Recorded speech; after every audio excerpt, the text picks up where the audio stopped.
this, let us continue with the game proper, okay? And I hope we can actually have some audio for the game. Alright. Where's my controller? There it is. Alright.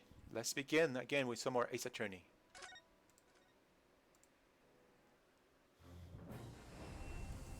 Alright. Oh! I forgot, the audio is actually coming kind of low. Let's change that. Huh? OBS Studio. Wait, what? Please tell me that it's coming out just right. Okay. The audio is actually kind of low. What the heck? Let me see the mixer. Why can't you show? Okay.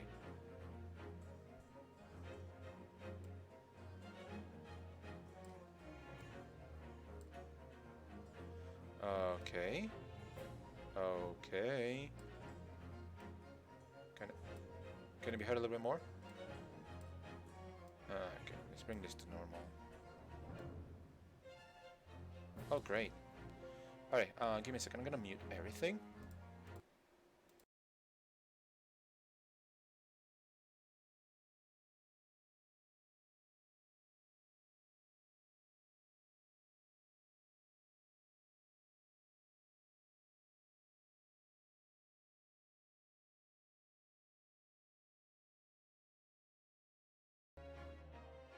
Okay, I'm back. Okay. I'm gonna check if the audio is right with the stream proper.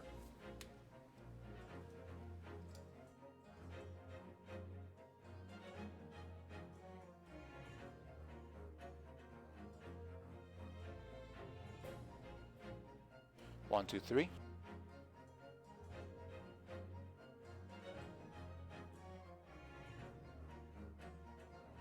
Okay, I think the audio is fine. The audio is fine. Okay, now that I spent like a good 10 to 15 minutes just rambling about, you know, how journalism in video games isn't exactly the best, let's go in and talk a little bit about Ace Attorney. Oh, yeah, now you just noticed. Let me mute it. So last chapter, we started the thing. Oh my gosh, he's just mad. Look at Ryunosuke, he's just absolutely mad. Okay, so. Order please, let us pursue proceedings. Okay, so last time, little,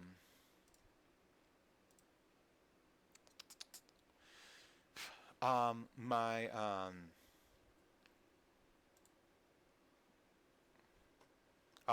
we find out that, my gosh, why am I blanking out right now? Wait, yeah, I'm blanking out. Order, let us pursue proceedings. Okay, so two thieves came out as witnesses, and basically, I feel that they are hiding a lot more than what they are saying, or that what they have already said. So I hope that we can bring a lot out of them. I think they are more complicit in this crime than they are letting on. Witnesses, you will now retake the stand.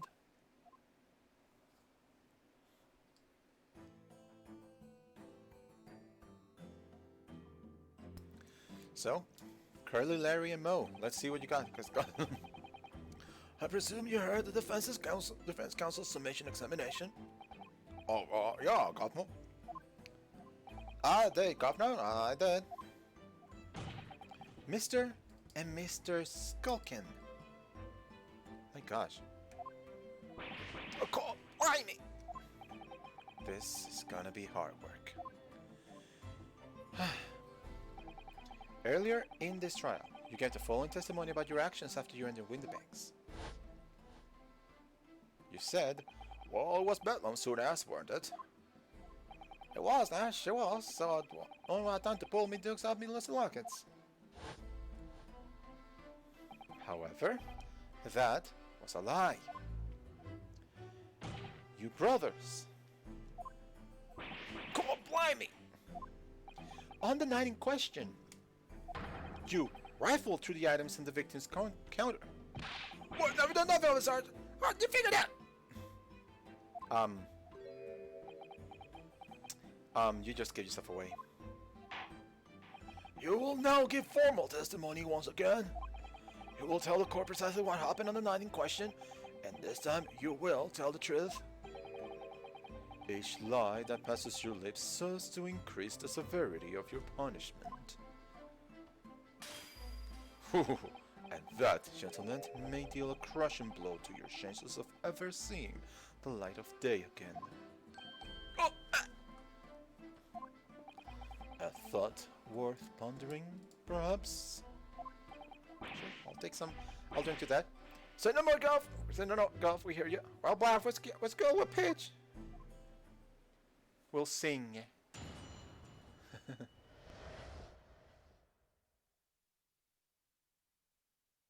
I want the truth, the whole truth, and nothing but the truth. I don't think we're gonna get it, but let's try. Alright. We didn't knock off your things over, but we were ruffling fair enough.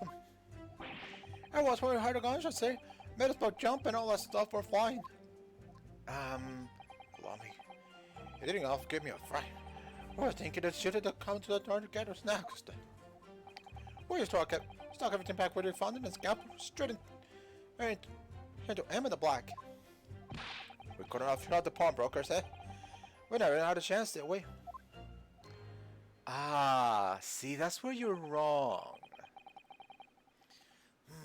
So you admit to the defense's accusations?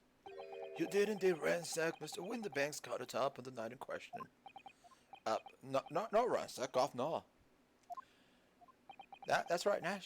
That's right. It's more like we tied it up, yeah. Oh, you are so going to jail after this. Sorry. By their own admission, these brothers entered the pawnbrokery under dubious circumstances. However, they panicked and fled on hearing the gunshot, having first made good their mess. What you said, we hardly sound like Ross at all. Wait on, Nash, we don't. Can't make us sound a bit more, cutthroat. It can't just be a coincidence that these men showed up at Winterbank's last night. It's more to their testimony than meets their eye. Sure of it.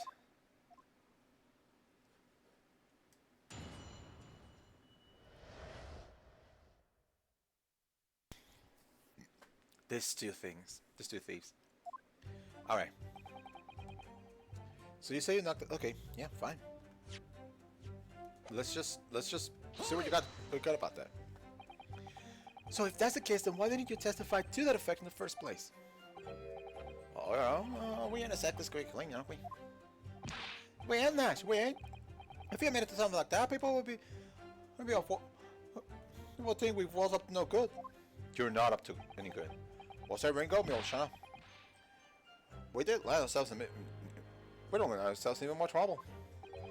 And in fact, now as a result of lying to your previous testimony, that's exactly what you done.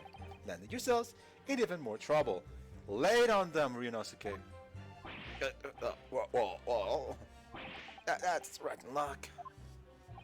Says the rotten apple eater.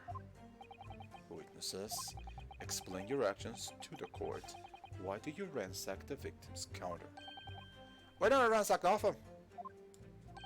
Right, Nash, right. But look, we tied it at the place up.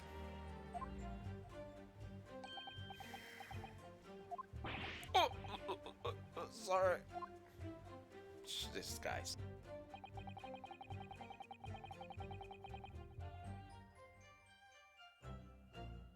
Another!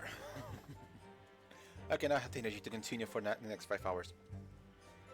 It was when we heard the conscious. Okay, Hold it! tell me more about that. So here's the weird thing. Okay, here's the weird thing. The audio is fine, and I can see that you're hearing that it is hearing just fine. In fact, let me just do another test.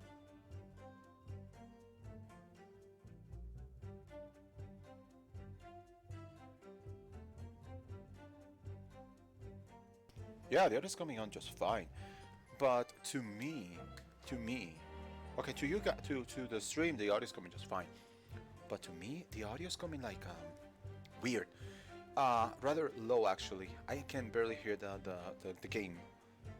So I have it like on the very top, so I can hear basically myself as if I were talking without headphones, which is pretty nice, pretty nifty about these headphones that I can hear my own voice. But still, it's what's going on? Okay. So what you're saying is, the sound of the gunshot shocked you so much you knocked all those things off the counter? Well, it shook one of us that much, yeah.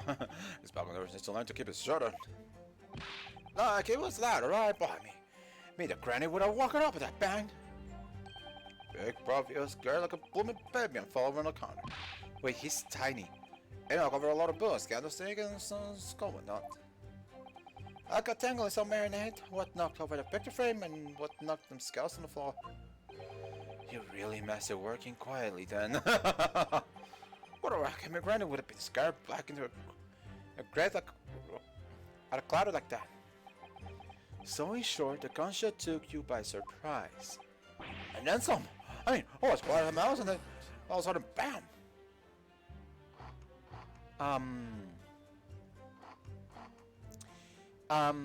Inspector, do you have anything to say?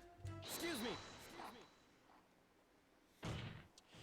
Inspector Gregson, do you have anything to add? Like I kept saying, I don't appreciate being lumping with the scoundrels. No, something to add about their testimony? Poor Gregson. I feel for him. You seem to react just now what Mr. Skulkin said. Did it make you think of something? It's probably nothing, of course. I wouldn't even bother mentioning it only...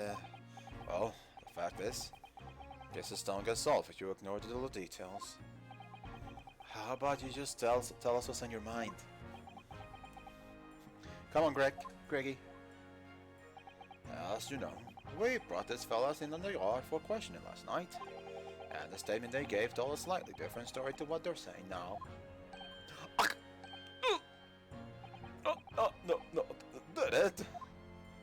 You claim you heard the victim shout something out before the gunshot. Might have. That does ring a bell, as you mention it. Granted, it's only a minor detail, but still. I can't help feeling like perhaps you've been a bit sloppy with your testimony here, fellas. If I discover the witness's testimony has been any more sloppy than it has been hitherto proven to be, I shall be forced to bring the very harshest punishment to bear against them. I'm getting right this time. It's all coming back to me now. Then speak.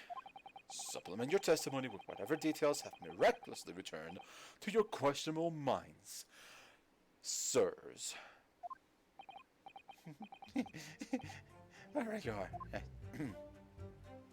So, that's what. Right, just before the gunshot, we heard a voice crying out, "Give me that gun."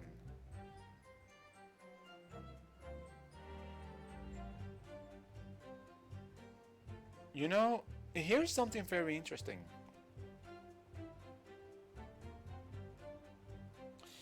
Something that hasn't been thought about in this case, but I've thought about it a lot.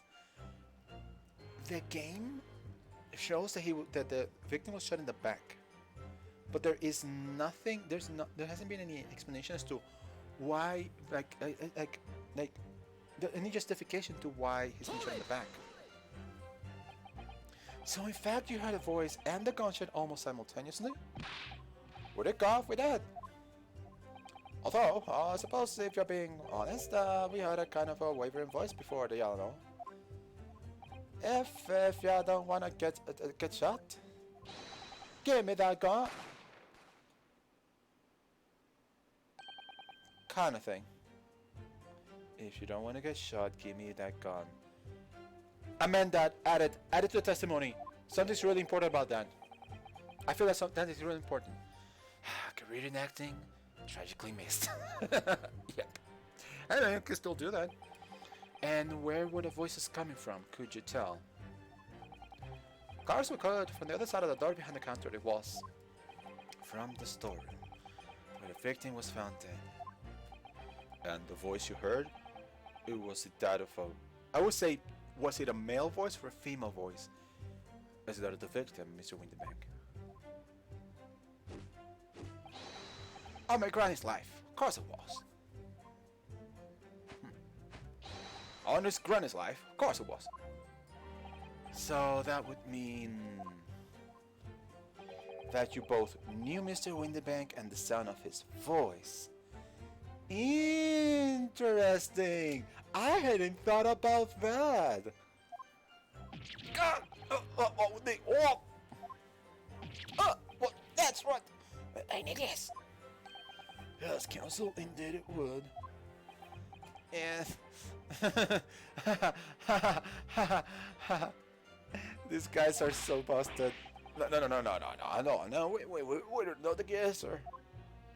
Oh, am I supposed to know when I'm blocking all the fancy couples giving out the evil eye? The evil eye. You're so screwed. Oh boy, it's windy outside. I should tell my friend. If you value your lies, you will ensure your testimony is accurate and true. On my granny's life, it is. Oh, on his granny's life, it must be. It's a good job his granny's dead. To summarize then, immediately after hearing the voice of the victim, you then hear the gunshot, causing you to stumble and upset the items on the counters, getting them over the shop floor. You make it sound like we're clumsy. Don't forget we tied it up after like good little boys. Anyway, the way I see it.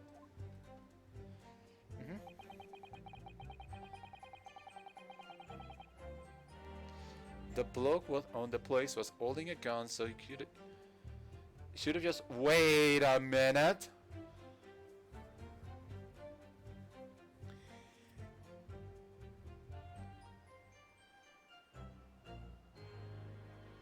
How do you know that? And this is new information. The victim was holding the gun.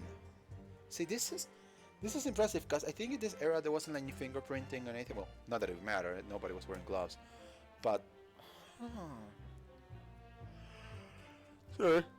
Hold it. This is intriguing. I want to see what's going on. You're saying that Mr. Windybank had a gun in his hands? Oh yeah, bet that was a sight, huh? Them two waving their guns at each other must have got pretty heated. There is a third gun that is unaccounted for. We need to deal with this. I mean, just before I shout it out, we ought to the say, if you don't want to get shot. That really sound like I meant it, mind. More of an empty threat, if you could say.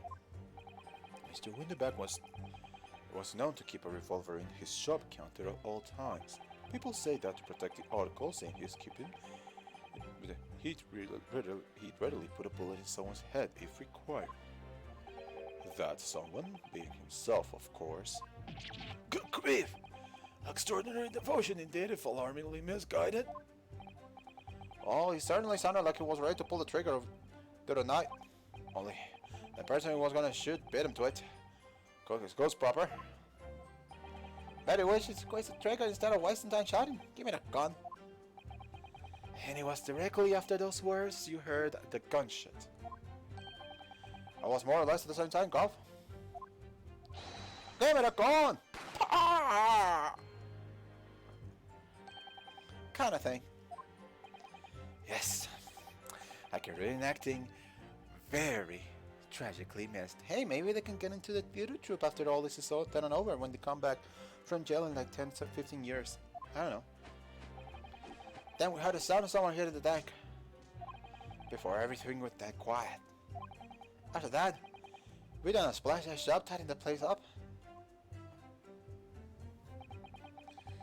Okay, let's see. Hold it! That's not... Okay, so you didn't try to open the storeroom door then? Not in your life! It went deathly quiet after that, it did. I put the wind right up into me. But anyway, the door was locked, weren't it? No way that was happening. Yes, of course. It was locked from the inside, so we've been led to believe. It was, God, it was! From the inside? Right? So I had no way of knowing what was going on in that way. Unless there was some other way to get a view of the inside of the storeroom. Like through the keyhole or a spy hole, perhaps? Don't ring the bells, don't ring the lights. Wait, you have to cut and run before you notice anything like that. I was still cutting off in this game, say, but one day. I rarely cut the mustard. Please, cut it out.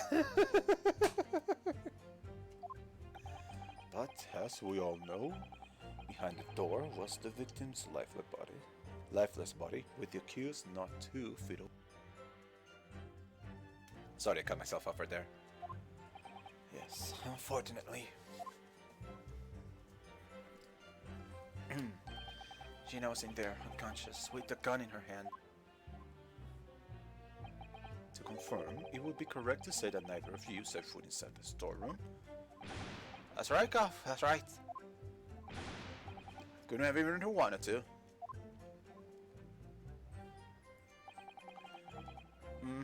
So you say you put it back.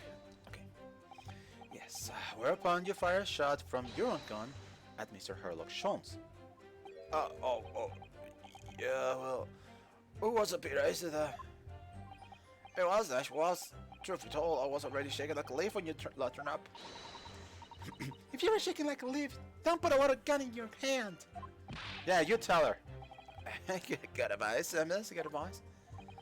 Truth be told, my mind was really blank. Before your mind goes totally blank, make sure you don't have a loaded gun in your hand. I do tell her, Iris. Mental mates, miss. After that, we let the straight, but apparently we looked dodgy to the coppers somehow, so they clapped the darbus on us like monkey. And after you've been handcuffed, the police found this revolver in your possession, correct? Yeah. But listen, that proves it, on it, huh? We couldn't have shut the pawnbroker, see, we never even had a chance. Did you not, though? Hey, can we examine this? I don't think we had a chance to examine this. You have to pop out your 2 prints here to start with, you see? And then when you look through the eyepieces, you can see the image in 3 dimensions. The important thing is to get right to position of the 2 prints. I don't know who came up with the idea stereoscope, but it's really quite fascinating. There's nothing else to check here, and this I'm not. Oh, you can tell when you do pictures like this, left and right. You can see in the preview that the things slightly change. All right. I don't think there's anything here. Let's just press and see if we can get something from this, guys. And why should we believe that? Oh, what? Cause it's true, isn't it? The place was totally empty when we went in. And at that time, the victim was already in the storeroom, having been forced to open the door by the accused who had a gun to his head. Conjecture. In other words, the night in question, these 2 witnesses never even laid eyes on the proprietor of the pawnbroker, Mr. Winterbank. Correct? You got him, mister. Down to a T. So the Skulking brothers never actually encountered Mr. Winterbank. Is that really true, I wonder? Okay, is that for Senator testimony? What is it, Reno? You look very fierce. I could pour you some herbal tea if you're tired. Oh, thanks, but I'm fine. Being such a logical thinker, you'll probably laugh. But I feel as though these brothers are still hiding something. Something important. It's nothing more than a feeling, though. I have no proof to support it. Well, feelings can be very logical at times. I'm sorry? People's expressions, the movements of their eyes, the words they choose. You can take all that in, and your brain will quietly analyze it to come up with a feeling like you described. You've concluded that there's something suspicious about the testimony without knowing why, that's all. I think you should trust your instincts. Iris. Thank you. Sometimes I think if she's 10 years old, I must be 5. Oh, wow. Don't Don't bring yourself down too much, Bruno. It's okay. You're doing great. Okay. So.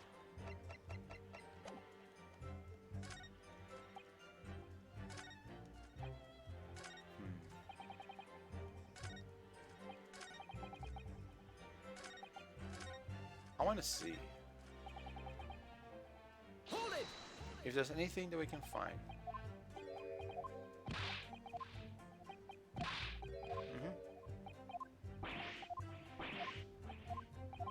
I just want to see if there's anything that comes up when you. Alright. Hold it.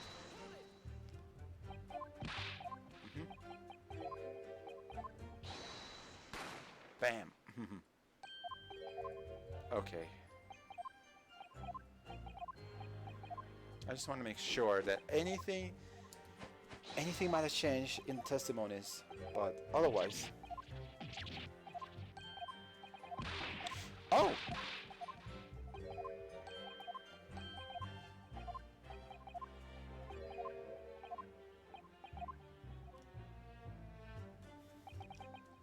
So something about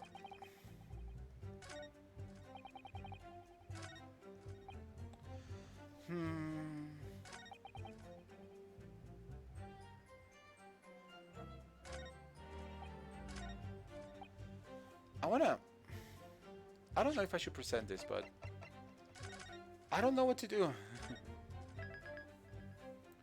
Okay, I think I'm stumped. Hold it! No, I'm sorry, I didn't want to press.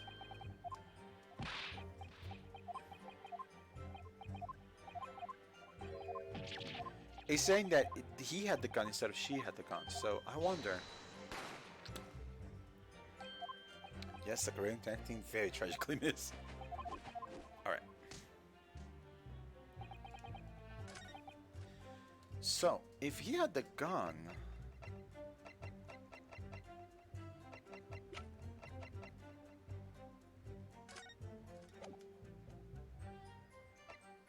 then why was Gina holding it when she was... If he was holding the gun, then why was Gina holding it?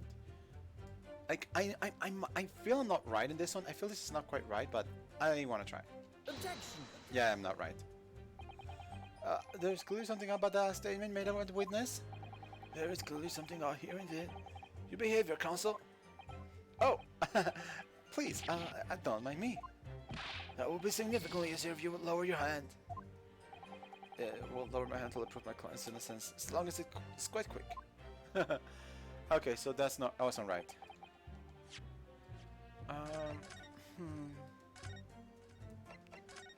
Do I know what to do here? Can I find what I need to do here?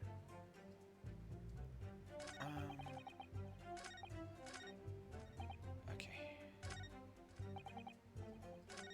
Yeah, you know some things. I don't know. It's something. I think the point is here. We heard a voice yelling out, "Give me that gun."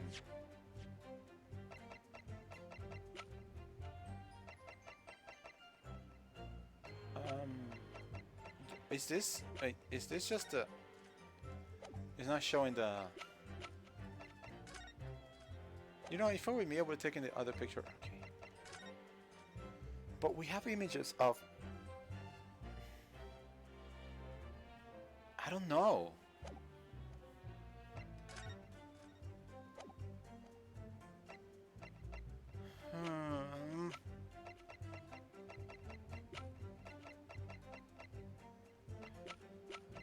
Obviously, the McGillo case is not coming into play just yet. I don't know. I don't know. I'm gonna go through it again, see if I can find anything. But I don't think. Hold it.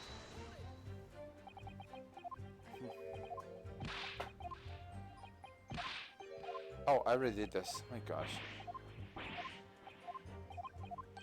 I gotta figure out what part is that I'm missing.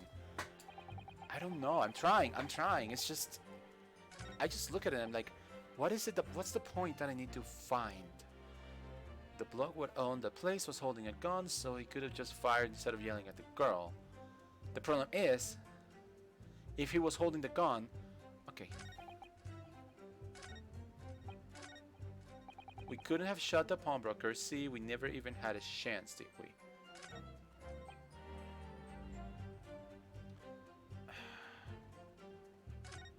This is the one I'm still being hung on. And was there a chance? Okay, go over here quick. It doesn't quite show it clearly. Oh, it does show it here. And wait a minute. Why doesn't it show it? You can see it clearly. There's a that's odd. You can see it here. The thing is right here. But it doesn't show on this one, which is weird. What do you think about that? If you didn't have a chance, then this should show that there was the thing and there was a chance. Because if you were here, that means if you were here or here, and you were, then that means you were close enough to the door that you had the chance. At this point, it seems that the game is wanting to me to establish a potential possibility that these two could have indeed killed the man. Objection. And I keep messing it up.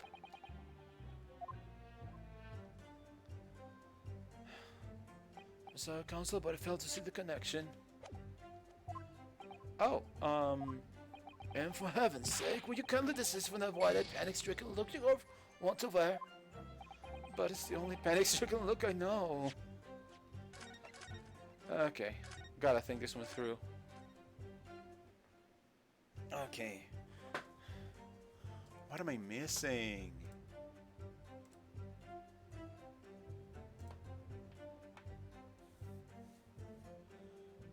Come on.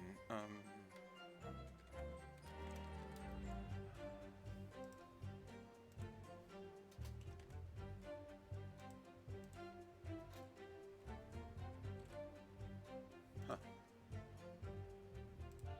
I love doing this.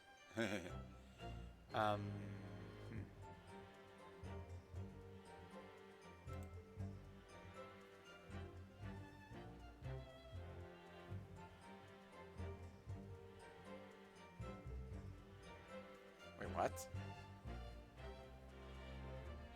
Okay.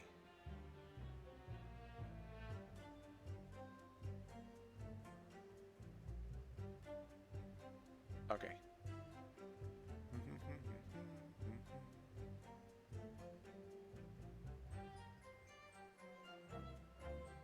Wait, this is not... What do I mean?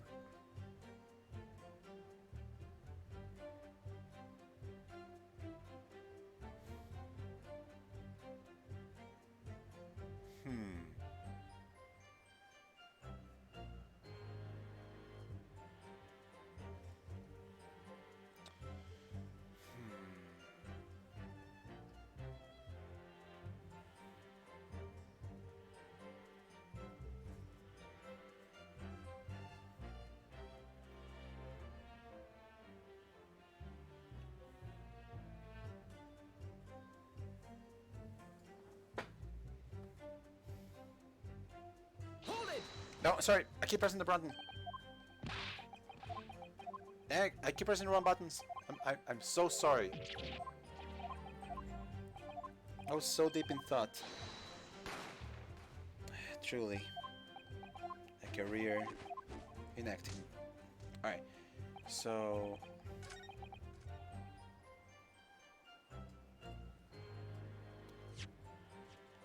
I guess we gotta go one by one. Objection. Oh! Here we go. Okay. You're saying that on the night in question, the victim, Mr. Windenbeck, was wielding a gun. Is that correct? Sir Goff, we got a picture. You got a picture. It was that, yes, no question. And yet the photographic evidence from the time of the incident clearly shows that Mr. Windenbeck was not in the possession of a firearm of any description. Objection! You surprise me.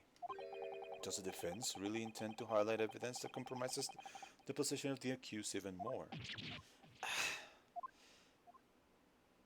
Furthermore, the defense has failed to establish that the photographic print presented was taken a suitably short time prior to the victim's death. Your chronology is severely lacking counsel. Yeah, that's right. Too right, Nash. Too right. Yeah, I guess I would have been able to turn the tables on the girl, eh? Hardly likely. Oh, I'm afraid this won't stand as Sorry. Wrong voice. No, I'm afraid this won't stand as conclusive evidence. Continue with the cross-examination, counsel, and heed my early warning, witnesses. Skulking's never skulking.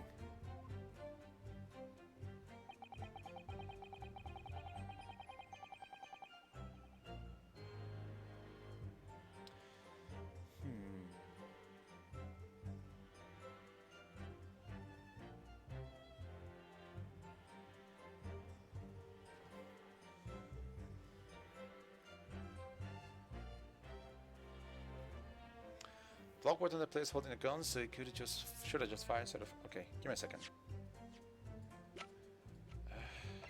Okay. Gone, crime scene. Wait. Okay. Wayne the bank, pump broker. Okay. Single bullet wound found in upper half of victim's back. No evidence of trauma. Instant death from a posterior bullet wound.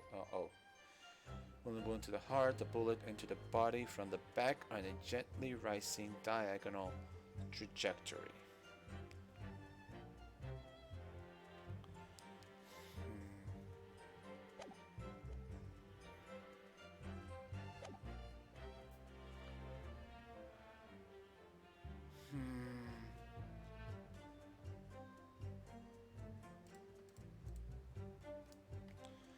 I wonder.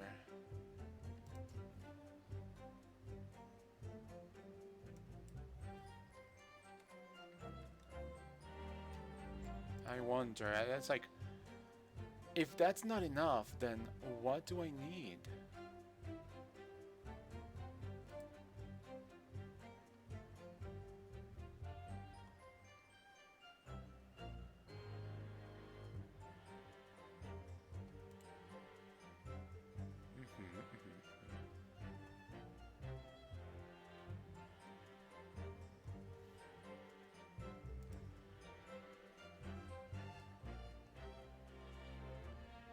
What do I need?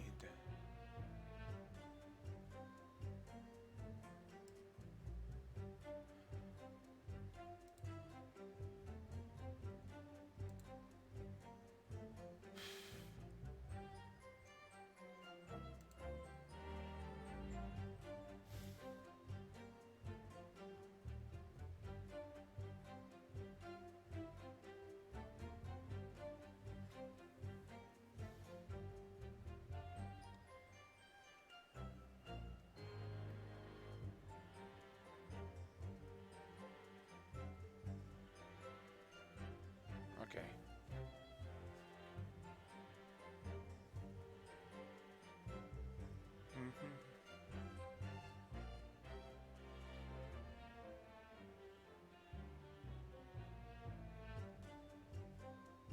Let me see. Alright, give me a second. Okay, so Mr. Winterbank had a gun in his hands.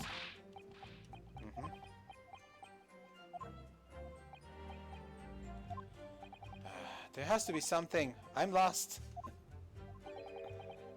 I'm so...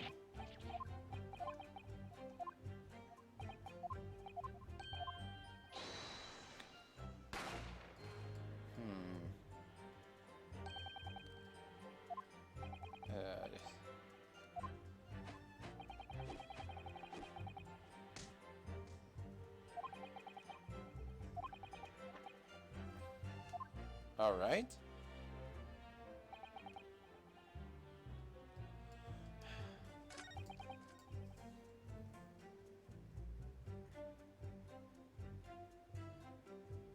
Hold up. I said something before, and I completely forgot about it. This whole situation makes it feel as though the case was supposed to be that the victim and the victim and the accused were facing each other. Something ain't right. Where is it? Yeah. Please interrupt. Okay. Yep. Objection. What?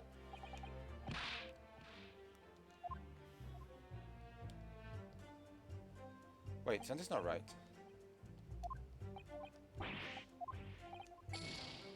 Ah, dang it. Okay, fine. This ain't right.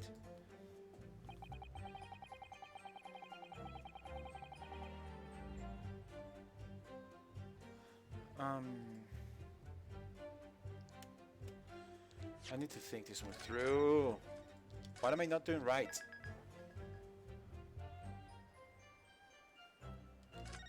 Alright.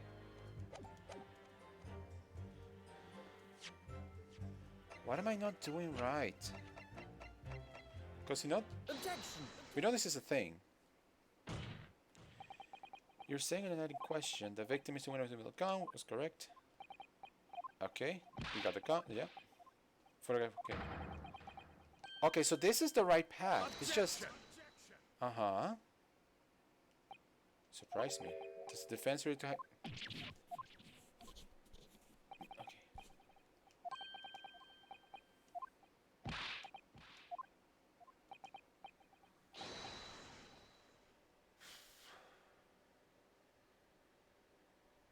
Mm-hmm.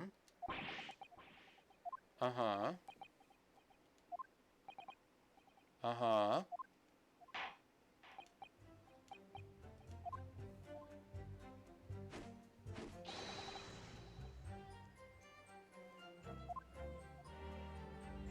Okay.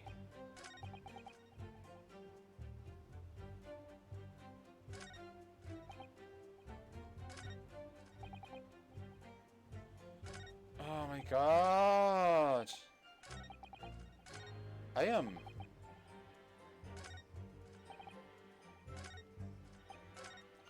This is the right path. And it says 2%. Okay. Can I examine this? Okay, so this is the path. But I don't know what's going on. Okay, I'm gonna do a little something. Hi, how's it going?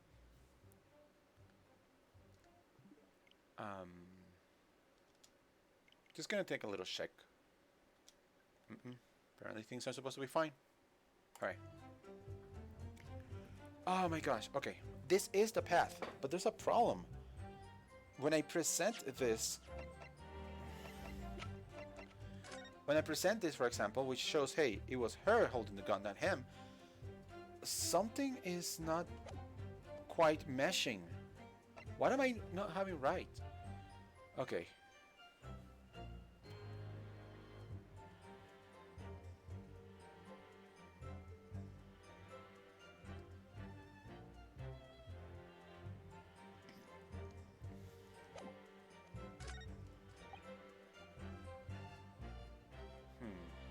Let me press this one again, just to see if there's anything that we... Yep, I heard a voice.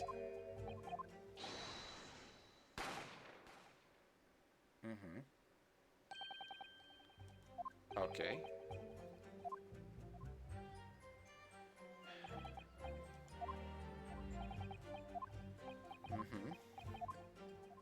Storeroom. On the granny's life, which, thank goodness, the granny is dead.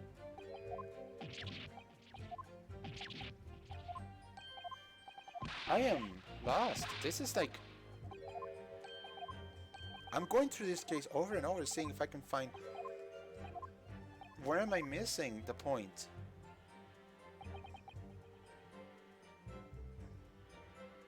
Like... Okay.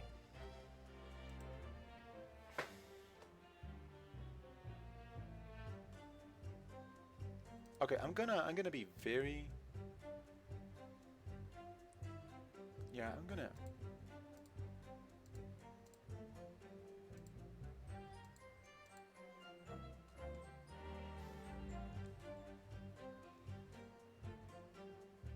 Okay.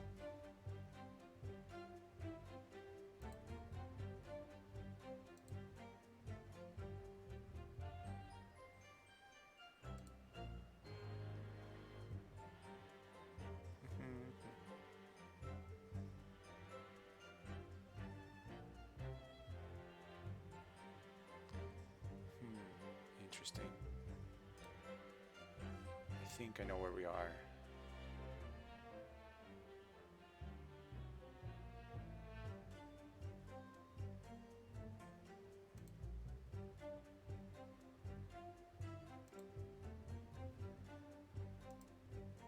Okay. Let me see.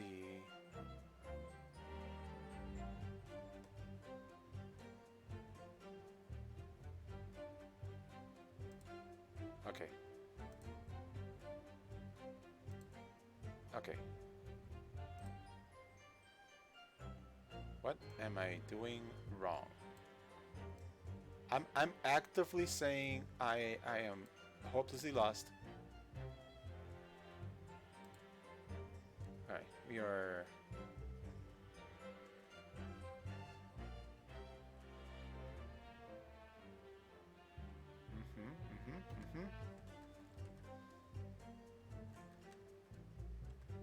Okay.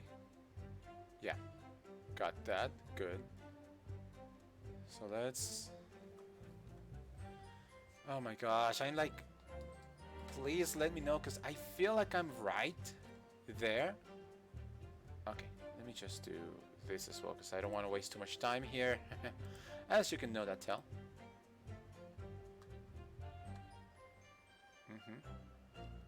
Okay, so let's do this part.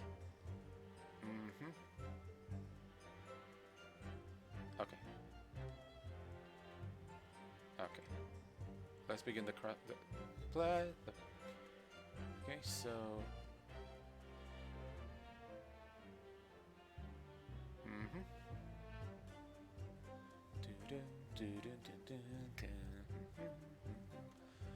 Alright.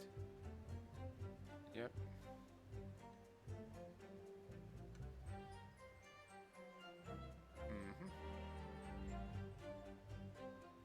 So then that happened. I remember that. Yeah, I am officially lost. Trying to figure out where am I? Okay.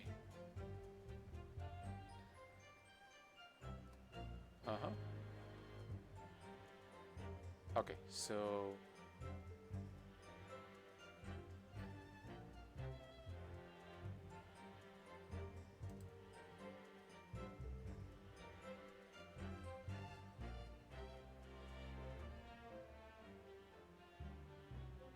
Intriguing! Alright, so... Okay, I'll admit that I was looking around to see if I could... Okay, so apparently...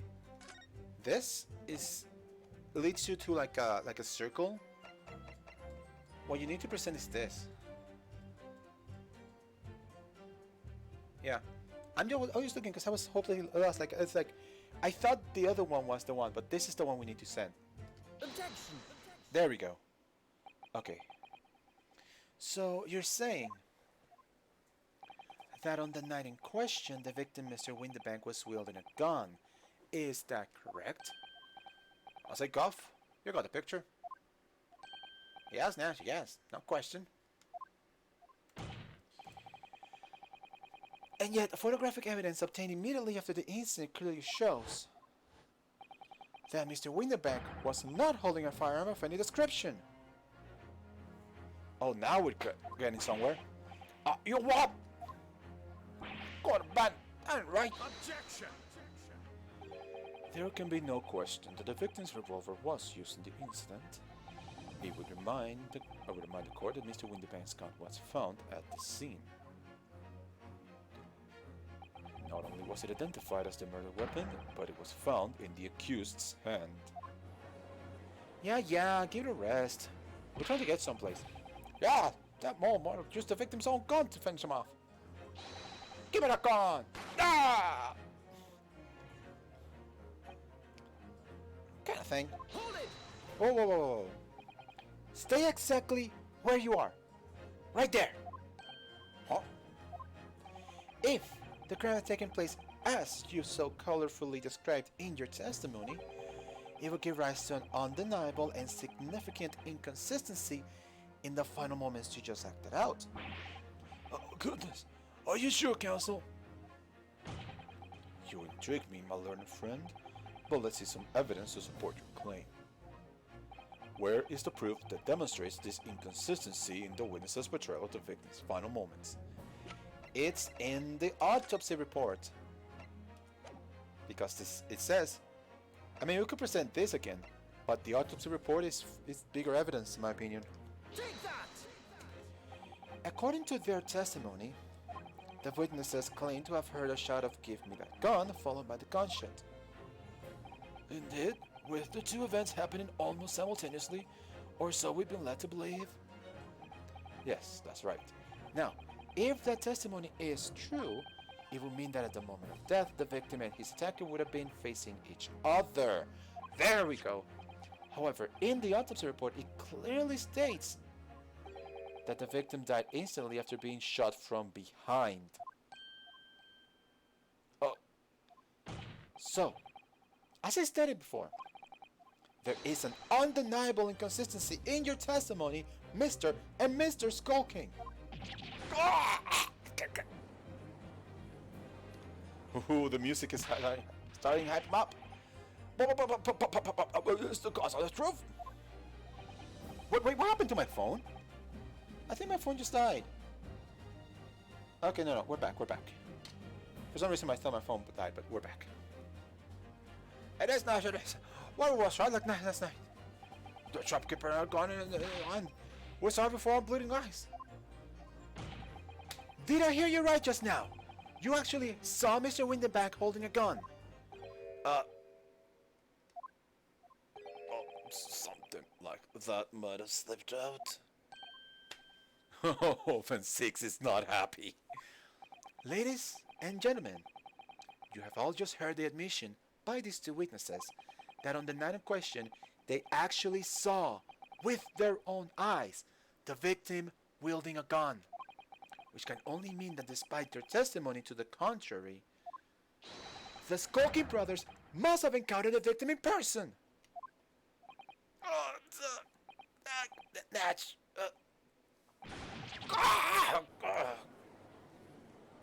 Come on, I'm ready for this. Order!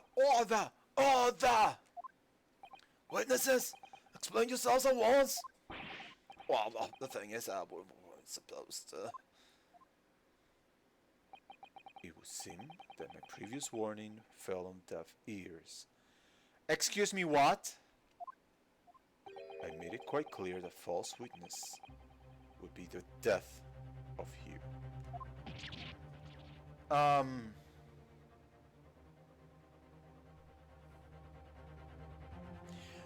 What's going on here, Mr. Prosecutor, sir? Am I to understand that you replaced the untruths of your original testimony with renewed lies? I'm so sorry, Governor. Truth is, see, we cut it out, Nash, cut it out. We're blocked now, you know what it'll do to us. He? Who are they talking about? Let me make your position here perfectly clear. You will talk. There is no other option available to you. Bro, come on, gaze up. If our gods forgot us. In case he hasn't quite sunk in yet, no matter how hard you try to hide it, the truth will come out.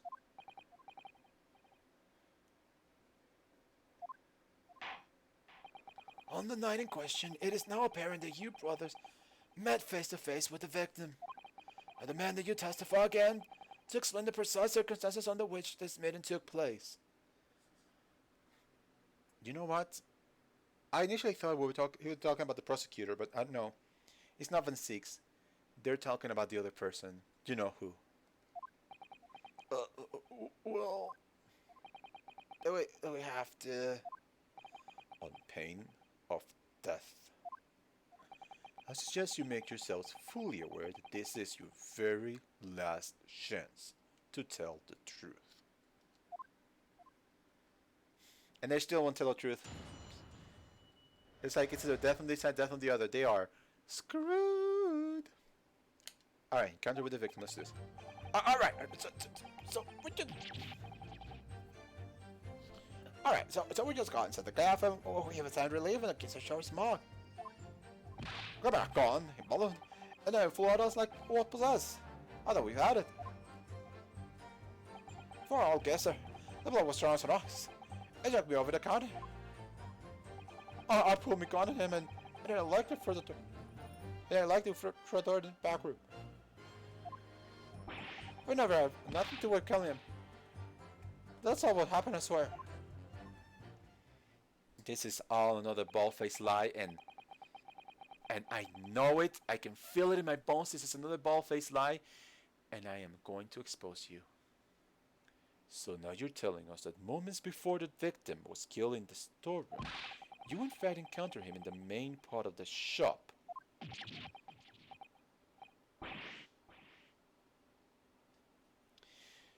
Aww! Thank you, Wendy. My Tomodachi is in love.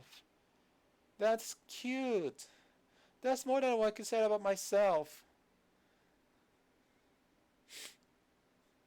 Hashtag sad.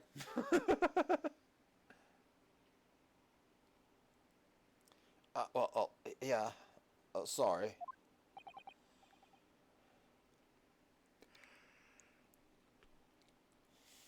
Well, we find ourselves at an interesting conjuncture. They changes matters considerably. But be honest, Governor, this time. This time. We ain't got nothing more to hide. Do you want to be traditional, be romantic, be impressive, be cute, sing, act desperate? Act desperate, use a line, or give a present. Can I phone a friend?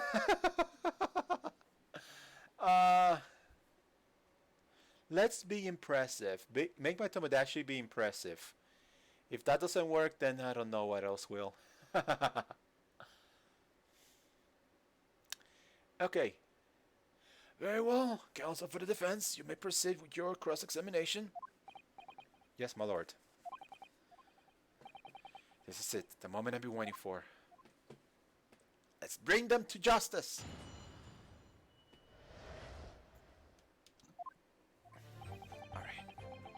So let's just see what we find from these people. Hold it! When you say Gisser, I presume you mean the victim and proprietor of the shop, Mr. Winterbank. Well, sorry, that's right.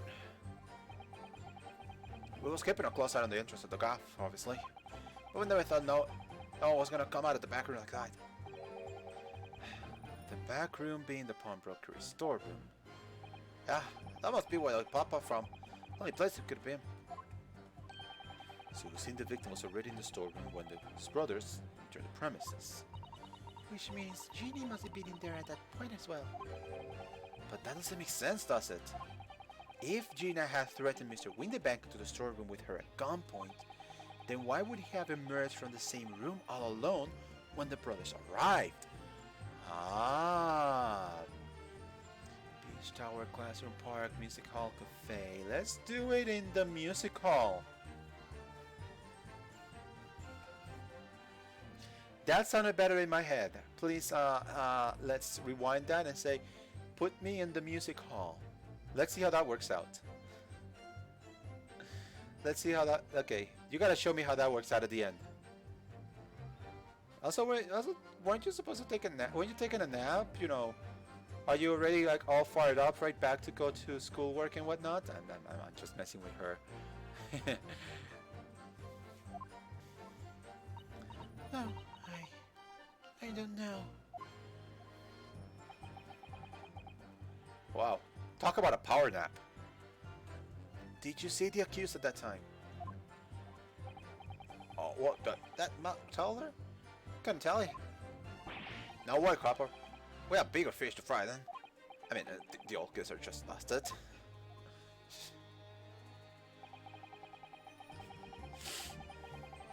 I got rejected. What is this? What is this thing? No! I feel sad.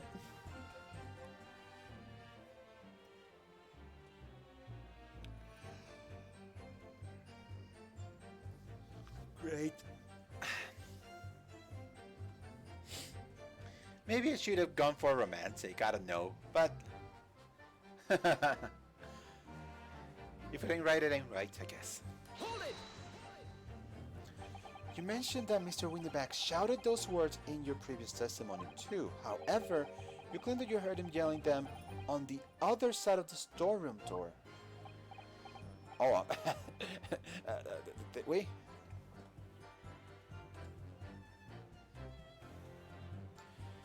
Oh boy. How is my Tomodachi gonna deal with my rejection? I don't know. She'll tell me eventually.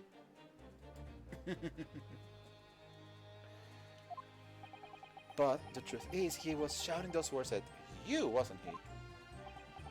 Well, yeah. Was the victim, Mr. Winterbank, wielding a gun at the time? Was he ever? Blimey lummy. Great ugly battle we had. Pointed straight at me frontispiece.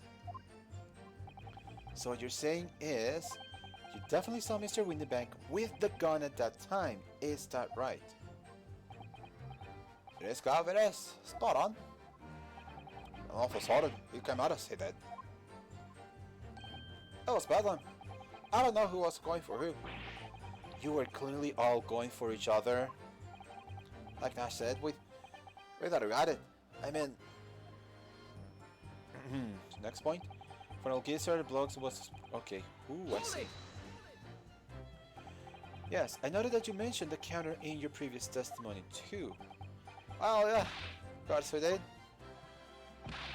And I cover a lot of bugs, candlestick, and some skull and not. That got tangled in some marionette, was not covered a picture frame. What knocked some scales on the floor. So in fact it wasn't the sound of the gunshot that shocked you and made you knock those things off the counter. Oh, big bruv here was flying over the counter like a gunshot, I can tell you. Then the old gizzard pinned him. It did, he did. If we hadn't been there, the bloke would have flattened me like a blooming pancake in seconds. At the time in question, the alarm was raised at the local police station via a secret cable from the pawnbrokery. There is a button under the counter that used to activate it, which was presumably pressed by the victim. That's right. When the brothers fled the scene and back into the streets, they ran straight into the arriving police, didn't they? Poor Mr. Winterbank. He did everything he could to protect his job. Okay. So, he legged it through that door into the back room.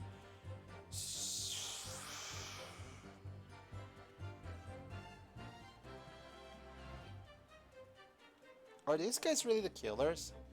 It just doesn't feel like these guys are the killers. It feels like these guys are indeed complicit, but they're not the killers themselves. So in this stage you're talking about they pinned him down, so and then he just went to the storeroom. Hold it! Where were you intending to shoot Mr. Windybank? Interesting question. No, never. I was, you know. Looking out for me, bruv, weren't I? We was being flattened. Don't forget. By a man whose shop was being burgled. Yes. And then the man fled into the storeroom where you pointed your gun at him. Is that it? Yeah, oh, that's it. He got me away and ran off right the door and shut himself in. There's something about that last remark. Something that doesn't quite ring true. Okay, let me look at it again. Okay, thanks for the hint. Let me look at it. Okay. He shoved me away, then ran off through the door and shut himself in. Okay.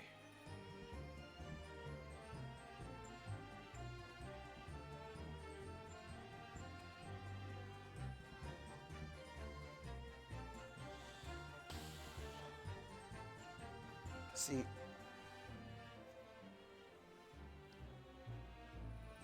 I'm gonna be perfectly honest. I'm gonna be perfectly honest. I my the the the the sequence of events that I'm imagining in my mind, I'm trying to see how they could make sense because in order for this sequence to make sense, there had to be a third shot being thrown. There's one shot that killed the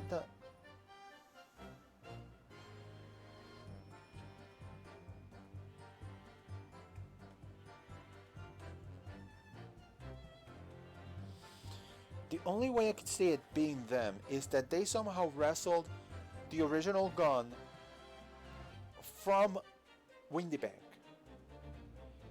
killed Windy Bank, which made the girl faint, Gina faint, put the gun in Gina's hand, locked the door, closed it behind them, and then shot um,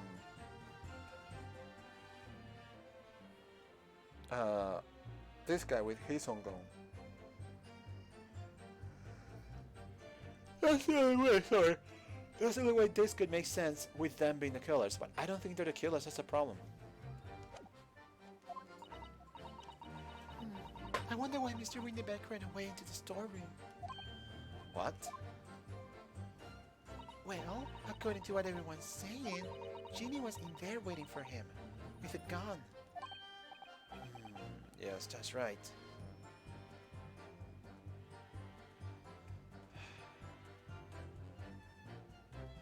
I feel that Ginny's testimony, I'm sorry, Gina, Gina's testimony is crucial in this case, but we are not getting it, it seems. Okay, again, the only way this makes sense is if Gina went to the pawnbrokers and then coerced the pawnbrokers to get in, or maybe, maybe actually had a nice chat with the pawnbroker. Like initially, probably she went like with bad intentions, like I'm gonna steal this, but then the pawnbroker was like, I can show you, just to see that, I am an honest pawnbroker. I can show you. I cannot give it to you, obviously, but I can show you. So they went into the storeroom. This is my theory of how things go so far. Maybe there's something that we don't know yet.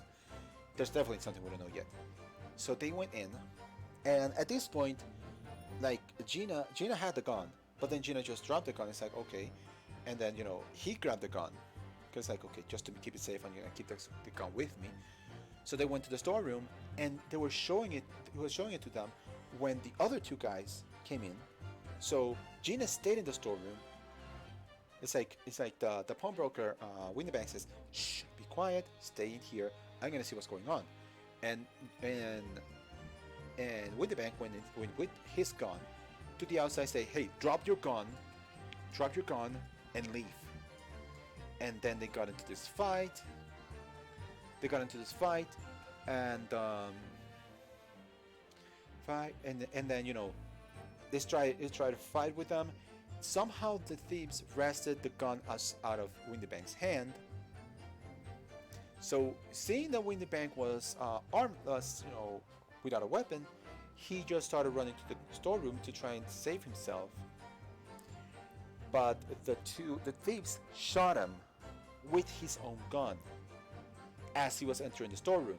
Because let me just show you this. If we see this, we see that he was shot right next to the entrance. So that means he was probably shot here, and he just landed here. Sorry. Gina fainted. Seeing him being killed, Gina fainted. The two killers over here, seeing what had happened, run inside, give the gun to Gina, lock the door, and that's when these two guys, the three guys, yeah, it was Susato, Shoms, and Rinosuke, walk in. They notice that it was happening, so they just run in shoot shots with his own gun, with their own gun, and they run off. Right now, at this point, this is the sequence of events that makes most sense. That doesn't make Gina the killer. Essentially, um, Gina was there in the wrong time at the wrong place. Alright, Gina let you lose Mr. Windybank's gun to threaten him and force him to open the store door, in which case, how did the gun end up in Mr. Windybank's head again? I have no idea. That is strange, isn't it? This little inconsistency could be significant. I should make a mental note of it. Look, the point is, me and my bruv here.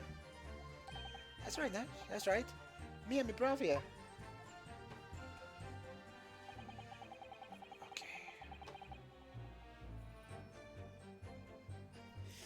Okay, let's see if we can. Hold it! You say you had nothing to do with it. Nothing at all. Nothing, Gav, nothing. The old Gitzer went and shot himself in the background, didn't he? Like it was, from the inside. Wait, no, because we tried to open it. Oh, now you tried to open it. But it isn't door, that one. Good and strong. Wouldn't budge an inch. So in the end, the situation remains unchanged. Inside the storeroom with the pawnbroker, there was only one other person. The sole person who could possibly have shot the victim, the accused Miss Gina Lestrade. It wouldn't did appear so. What say you to that, counsel? I don't know. Was there anyone else apart from Gina who could have possibly shot Mr. Windybank? Honestly, if I could explain my theory of the situation, as I understand. What? What is this?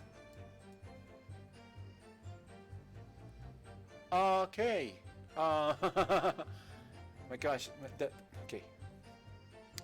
Okay. I'm gonna say something. I hope. Let me see.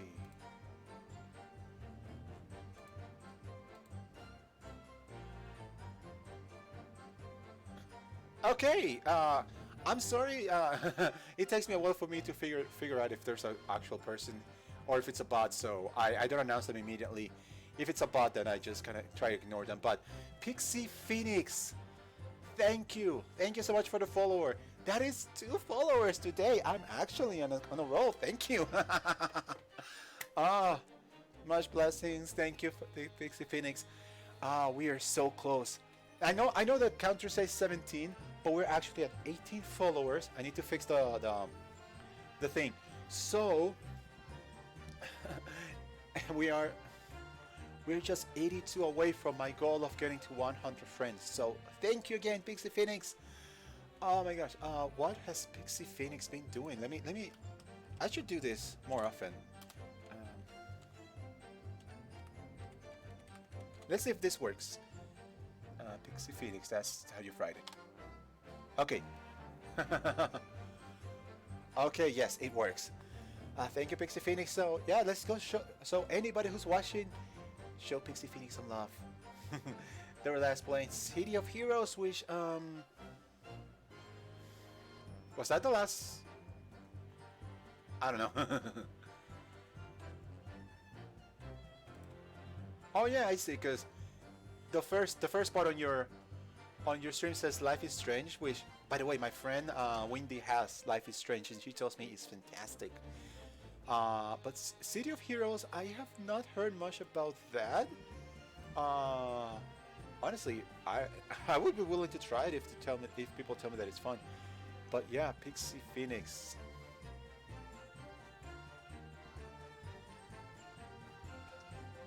By all means, thank you. Thank you so much for the follow, and let me just continue. Why was I in the safe? Oh, because I was about to. Okay.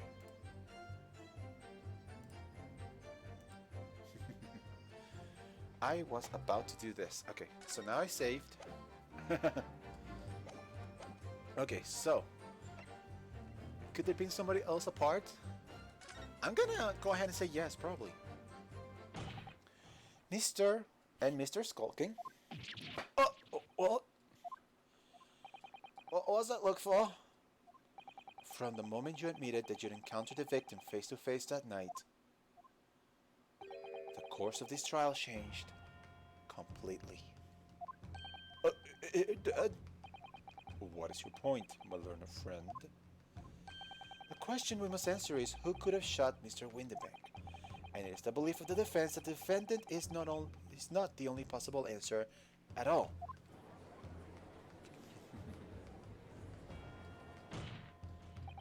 You have my attention. In that case, let us return to this plan of the premises. Yeah, the thing is, you have to follow my logic. It's a little bit difficult, but follow my logic. If the victim was killed in the storeroom, which was locked from the inside, those are the facts. So pray, what other possible answer of the question of who shot the man could there be?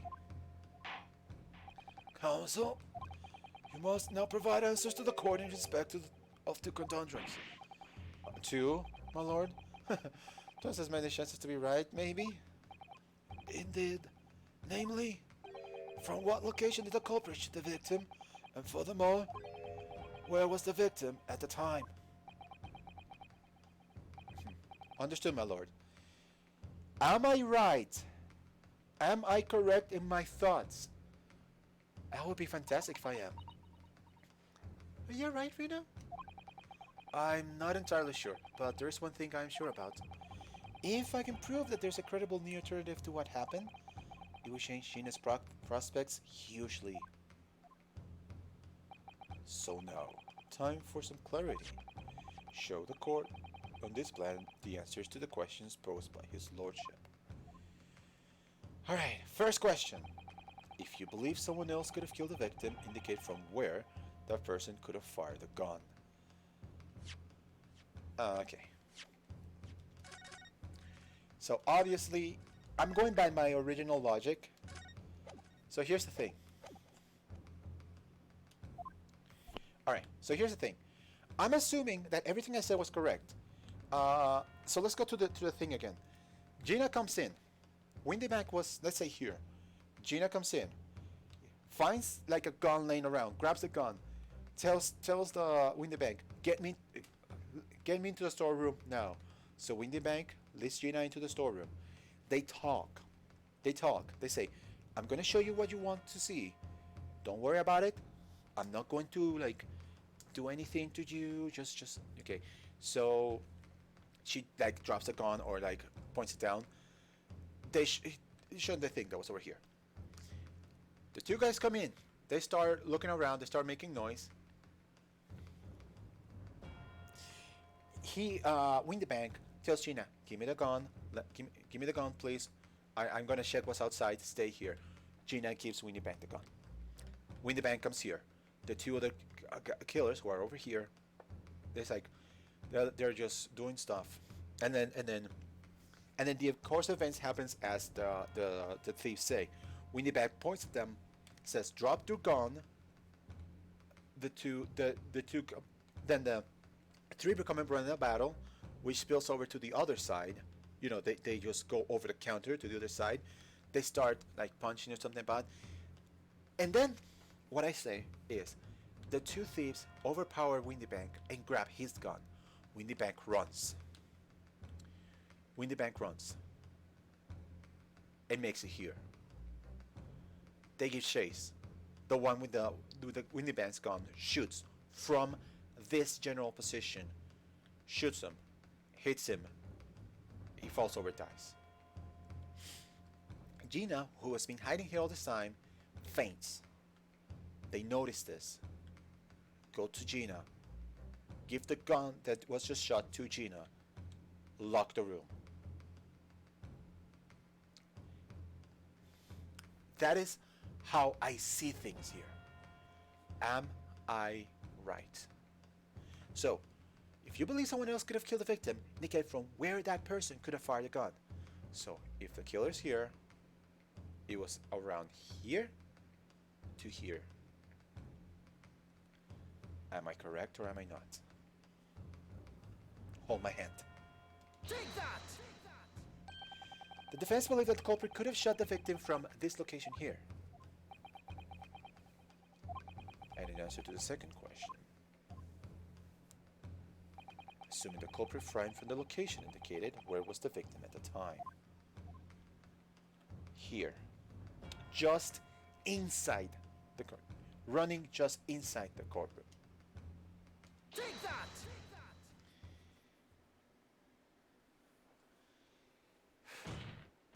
The culprit shot the victim from outside the storeroom. Continue? He's intrigued. So am I, by the way. Mr. Windyback died instantly from a bullet wound in his back. Looking at the stain of blood on the storeroom floor, it doesn't appear that the body was moved after death. Yeah, that's also something I was thinking about, the blood. I didn't mention it, but the blood was obvious that he was killed in the storeroom. Well, he was inside the storeroom. Which tells us that he was almost certainly shot while he was in the storeroom, of course. However, the crucial point is, where was the shooter when the fatal bullet was fired? So you are adamant that the shot was fired from outside the storeroom? Well, according to the Culkin brothers' earlier testimony, I pulled my gun and then I legged it through a door in the back room. Exactly! Exactly! Exactly what I was saying. He pointed the gun and that pushed him to run. As I was saying, if Mr. Windyback ran away through the door, we have to assume that the door was open at the time. It was at precisely that moment when the victim was fleeing for his life that these brothers had the perfect opportunity to shoot the man in the back once he was inside the storeroom.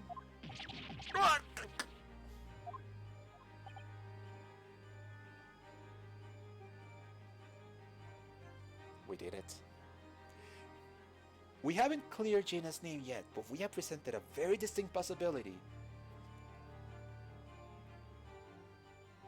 that makes this impossible to deliberate just yet. Come to think of it, do you remember what the prosecutor said at the start of the trial? Moving on to the findings of Scotland Yard's coroner, Bishop's report states that the bullet entered the body on a rising diagonal trajectory. It was the short dude. It means that the victim was likely shot by someone significantly shorter in height than himself. I really thought it was the big guy. No, it's the short dude. Poor man. Sure, he was running away as fast as he could safety. Oh, of course! He would have been leaning forward as he was running away. Oh, that's another possibility. It could have still been the big guy. It's just that when you're running, you lean forward. So he wasn't standing. He wasn't standing. He was leaning. And if he was leaning, of course the gunshot would look like he was rising. It was not that he was shot by someone shorter. It was that he was shot while he was running. So even if the bullet was fired horizontally, it will still have entered his body in an upward trajectory. So the culprit isn't necessarily someone shorter than Mr. Windybank. That opens the possibility to almost everybody. Oh, this case. Oh, it's case. How about you gotta say it? I'm sure my learner friend can't have forgotten that the storeroom door was found closed and locked from the inside. You're saying that the door can't be locked from the then because closed and locked? That is stupid. You claim the victim was shot as he fled into the room. Yes. Do you also claim his corpse was dexterous enough to turn the key in the lock? I am explaining that the door was locked by this guys as well. But what if someone else locked the door? Yes, there is someone else who could have locked the storeroom door. Is that so? Very well done, counsel. Present your hypothesis to the court. Here we go again. Okay, who could have locked the door? There's only two people I can think of. Sorry, I'm not gonna save twice. Either the killers, either the shooter did lock it to try and like obfuscate. Like I originally said, Gina fainted. Sorry. Sorry, I don't know why my nose is so stuffed right now. Either it was Gina fainted and the shooter locked the door somehow and maybe just threw the key inside, or Gina locked the door as a last-ditch attempt to keep herself safe. Just when you saw that, it's like, she saw that, it's like, oh crap, close the door, clock. And did she faint it? That's the question. Maybe it was the adrenaline. Once the adrenaline died out, she just like fainted. Maybe. I don't know. We'll figure it out. In the scenario just described, the defense's assertion is that the victim was shot from outside the storeroom. In which case, who shot and locked the storeroom down from the inside? There's only one other person I can think of, and that's Gina. Okay, I'm going for Gina. Take that! Obviously, the person who locked the door was the only other person inside the storeroom at the time. The defendant, Miss Gina Lestrade. Objection! That's absurd. You're suggesting that the accused deliberately engineered the sealed room. For what possible reason? Survival. Let us remember that Gina Lestrade is a pickpocket, a street rat. She has that survival instinct. She sees somebody shooting somebody nearby her. She's like, I'm gonna cut them off so they don't shoot me. So of course she locks the door. So Sergeant will only serve to tighten the noose around her neck. I'm inclined to agree, I must say. Well, counsel? Come on! Yes. That's a tricky one, isn't it? Half-baked notions have no place in my courtroom, counsel. Remember that, please. But of course Gina would have locked the door. It almost goes without saying, doesn't it? It does? Come on, Ryunosuke. Well, if it was Gina in that situation, I know I would have locked the door as quickly as I could. I mean, those two bulgars had just fired a gun in her direction, hadn't they? Oh yes, obviously. Before the two brothers arrived, Miss Lestrade and Mr. Windibank were in the storeroom together. Now, I don't know what went on between them at the time, but at some point, Mr. Windibank must have heard the intruders breaking into his shop and left the storeroom. Gun in hand, mind you. Intruders, huh? That's us, bro. That's us, bro. If your theory is correct, that would leave the accused alone in the storeroom. Yes, it would. Then, probably only moments later, the victim fled back into the storeroom door, hoping to escape danger. Bam. Hit in the back by the bullet, Mr. Windibank fell to the floor where he was, just inside the storeroom. And what we have to ask ourselves now is, what would the defendant have done in that moment? Oh, I see where you're going with this. Outside the storeroom was a terrifying killer who had just murdered Mr. Windibank. As soon as that thought struck Miss Lestrade, she slammed the door shut and locked it, in order to save her own life. Hold it! No, we're the ones that... You almost outed yourself there. Wait a minute, we're the ones, darn it. We ain't golf, we ain't. You're gonna believe us. I mean, come on. We ain't no shit, no one. Objection! Just come on. That's blatantly untrue. I know for a fact that you would.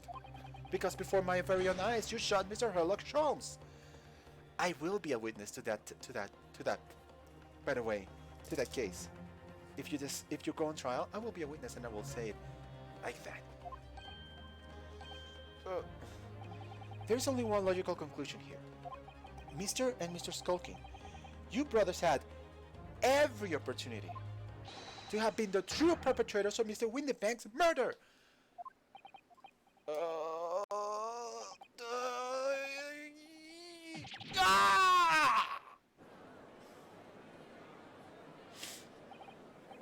Where does this leave us? You mean to say I wasn't the pickpocket who shot the pawnbroker after all? I should have known it was those three brothers. Look, I should have that's for three brothers. Poor Gregson. That was amazing, Reno. All the members of the jury seems to be firmly on your side now. I know. First time ever. And probably the last. Well, I think you've done it. Surely we have to have a verdict if not...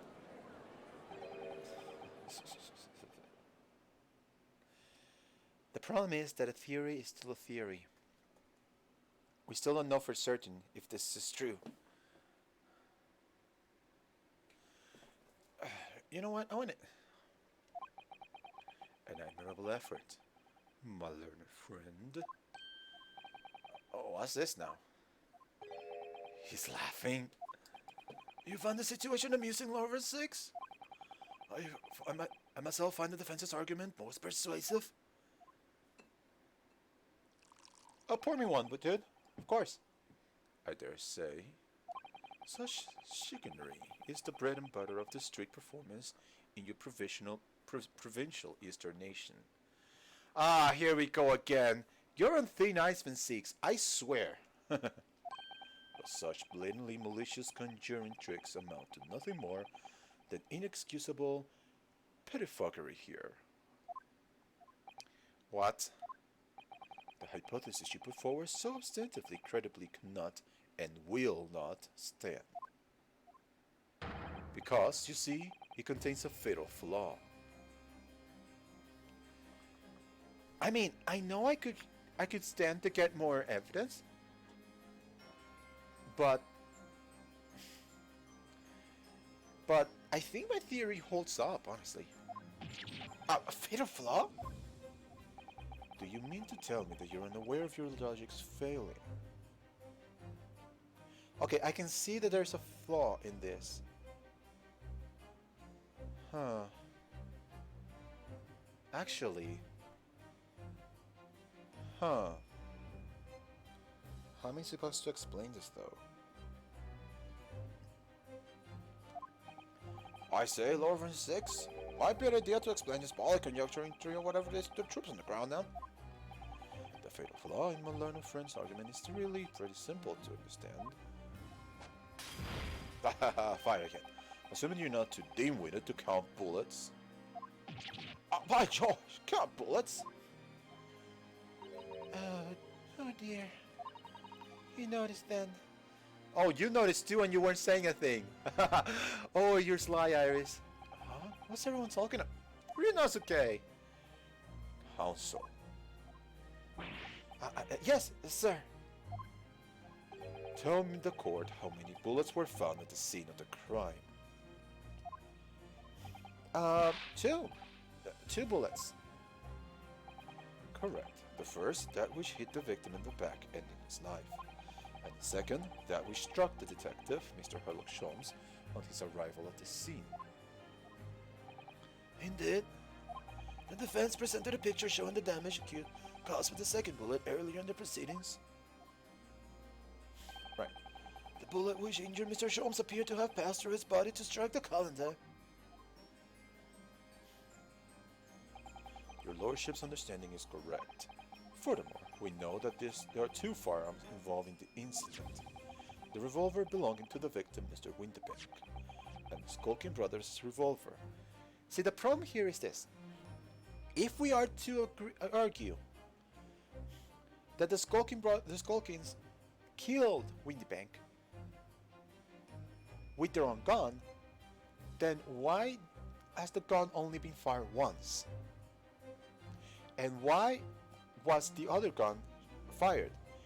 If we are to argue that the Skulkings wrested the gun out of Winterbank's hand, how did the gun make it to Gina's hand when, mind you, we are ascribing to the theory that Gina locked the door as soon as she could?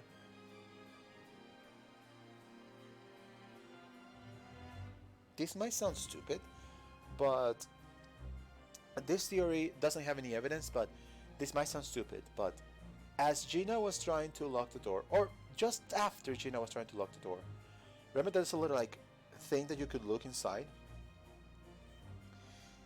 They could have just thrown the thing inside and not saying that Gina was in there. That's probably the gun hit Gina maybe in the head, and that's what knocked her down. That's the only theory that I could come up with that says how the gun got into Gina's hand. The evidence shows that a single bullet was fired from each gun. Yes, indeed it does. A single bullet from each. Now then, my learned friend.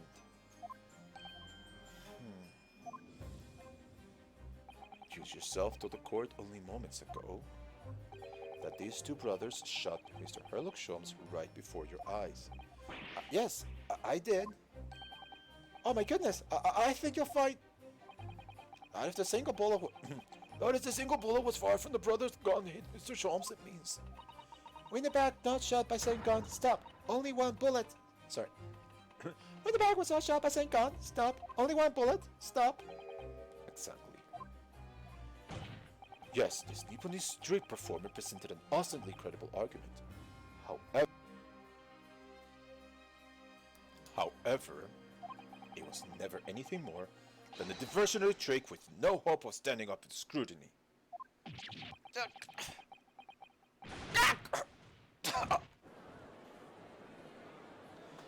Okay, we need to come up. Order!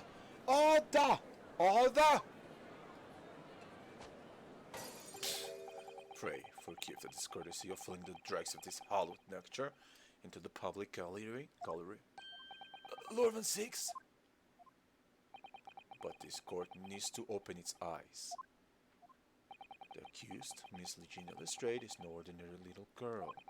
Despite her young years, she can regrettably no longer be described as a juvenile. Oh, you want to try her as an adult? Oh wow. No, the person in the dock is far from a law-abiding citizen. She has a past riddled with criminal conduct. Look, a thief is not the same as a murderer. People will steal all the time and they don't have the heart to kill anybody. You know. You saying that is actually pretty darn stupid.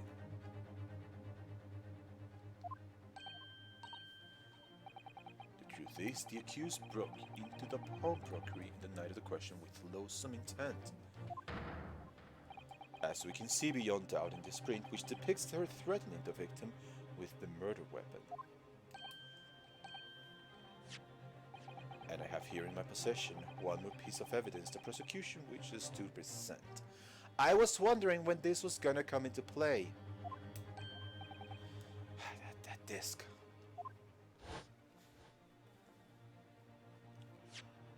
I'll be taking that whatever it is on my Gildas down to the yard. Thank you very much. No, don't! Don't give it to him! That's mine, that is! Mine! I'm sorry, miss. But anything belonging to McGilded has to be taken in as evidence now.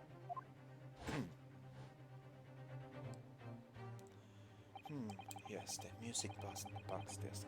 McGilded's music box disc. The very day before the hateful murder of Mr. Winterbank, the accused attempted to make off with this article, which clearly does not belong to her. And with none of the subtlety of a pickpocket, might I add, but by brute force embracing impudence. Good gracious! Make no mistake, any sympathy for the accused on the ground kind of a years is misguided and dangerous. There are no depths to which this girl would not stoop if pushed. No crime she would not commit. No low you would not sink, Mr. Van Six, apparently. My word, court forgets that fact at its peril. I see. So basically, he has no defense for the theory. Therefore, he is appealing to the fact that the woman, that the girl is a pickpocket, to say, hey, she's a pickpocket. Who's to say she's not actually a killer?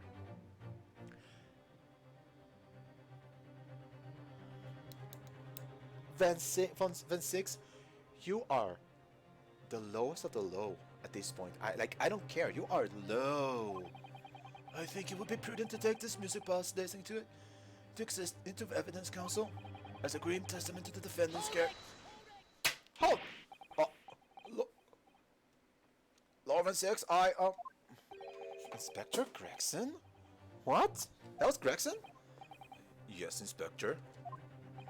We had a meeting yesterday with the prosecution service, and I think it was agreed that this wouldn't be used as evidence.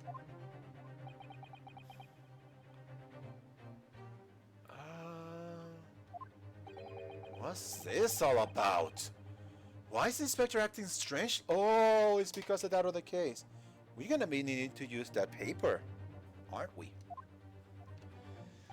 That's the first time he said anything to N6 at all. I am unaware of any such meeting. But those were the instructions, right from the top. The government people is very insistent.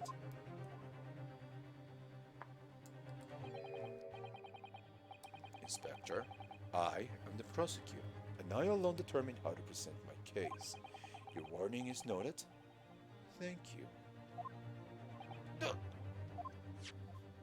The prosecution wishes to proceed with submitting this disc as evidence, my lord. Indeed, believe. Okay, so we can look at the music box disc. Okay, so mechanical disc used to play music in a mechanical music box. For the reverse, on the reverse side is another race for McGilda. The prosecution has established the accused's motive, opportunity, and baseness of character. No, you have not. You don't know the motive. Okay. You have not noticed the motive. Okay? And let me look at this thing real quick. The music box disc. Alright. So we have the blood. Oh, Reno, look! This is blood! Yes, you're right. Just a small smear, but definitely blood. Actually, I feel as though I might have noticed that before. Then it's my turn to shine again. I thought I'd be waiting forever. Oh yes, do it! Okay, hold still with that disc, Reno. Can we get this some... My gosh! I can't speak. I need some water.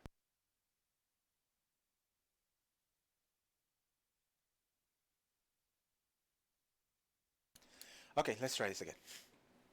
Can we get this done quickly, Iris? In a flash! Okay, so it turns...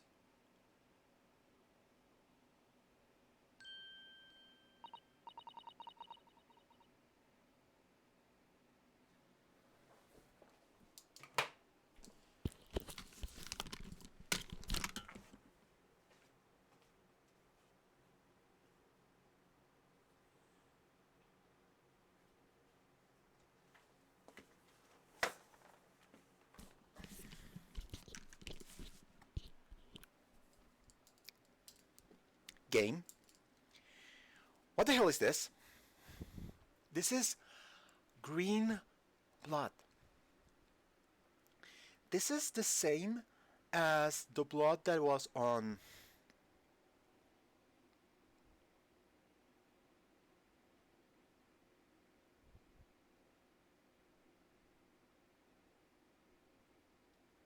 A lot of thoughts come into my head.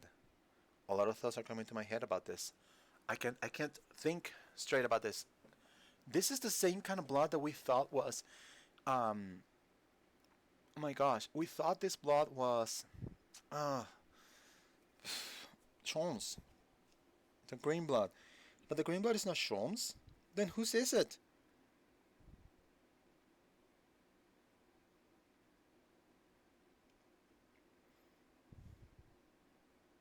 Something's not right. Something is seriously not right about this one. That blood was... Oh my gosh. Lovely bright shade again. Wait. That color. What is it? It's just that green. It's not the first time we've seen that color, is it? Okay, so we've updated that at least. For McGilded. That's the man you defended in the court a couple of months ago, isn't it, Reno? Yes, so rather mistakenly defended. I wonder what his name is doing at the back of this desk. That's a question I'd love to know the answer to myself.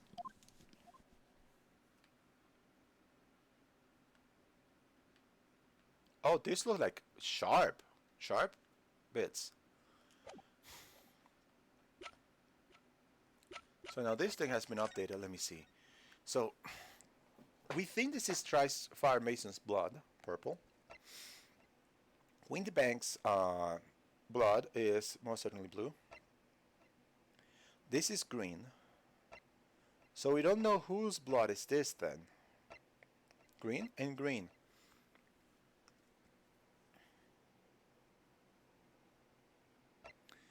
Okay, this is not right. Okay. Oh, this is not right. Something's wrong.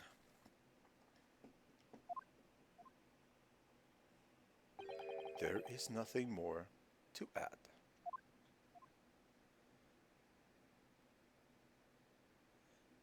Ladies and gentlemen of the court, jury, I await your informed decisions and rest my case.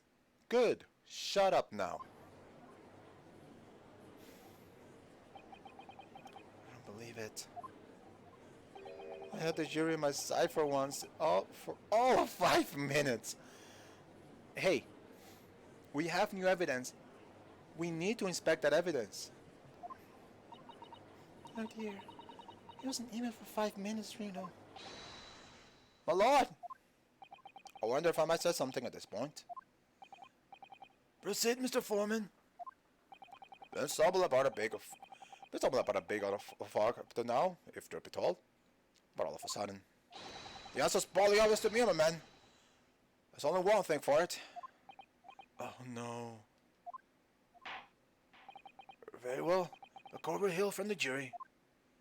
Ladies and gentlemen, you will present your leanings as the defendant's culpability. Guilty. Guilty. Guilty. Guilty. Guilty. Guilty.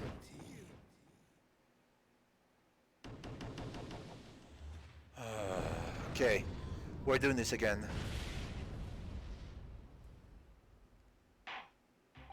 We have a consensus among the jury, it seems.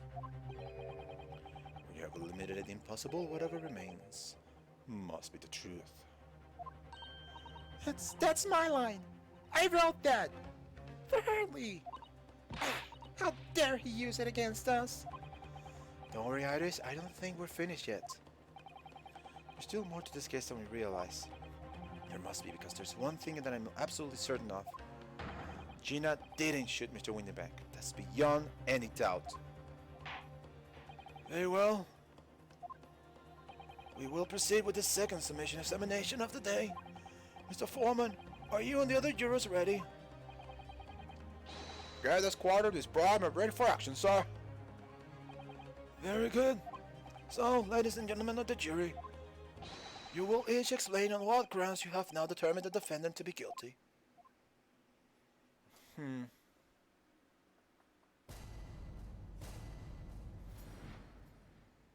Yeah, I knew what was happening, but let's see. Once a wrong, after a wrong, say.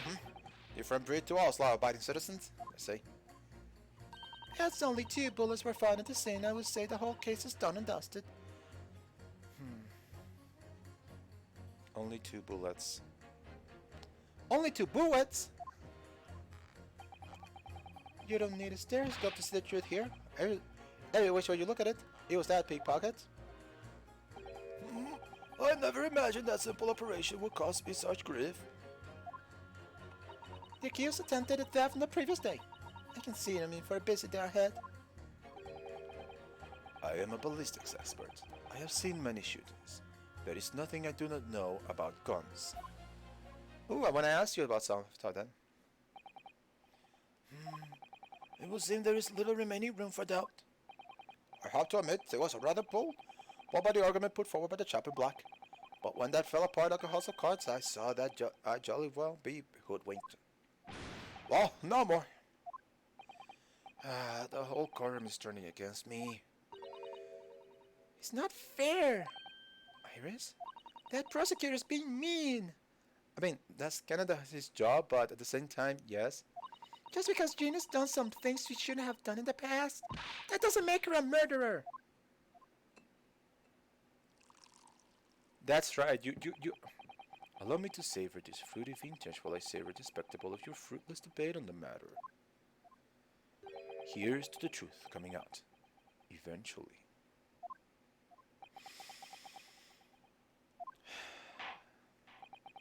That's enough preamble.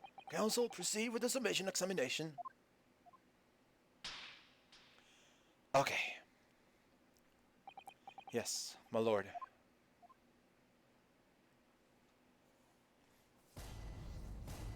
Let it be known that throughout all this, it's only been one witness. One set of witnesses. Usually you get 2 or 3 witnesses in a case. What's with this case? Alright. So let's talk 1-to-1. See if I can find. Hold it! Okay, so. Just because Miss Lestrade has a history of pickpocketing, she must be guilty of murder. Is that what you're saying? Oh, well. Are all members of the British Army so quick to judge? You beg your pardon? Are you mocking Her Majesty's Armed Forces? The greatest military organization in the world? No, I'm simply illustrating my point. Making assumptions about people because they're a soldier or a pickpocket is wrong and dangerous. Yes, you might have a point there, I presume.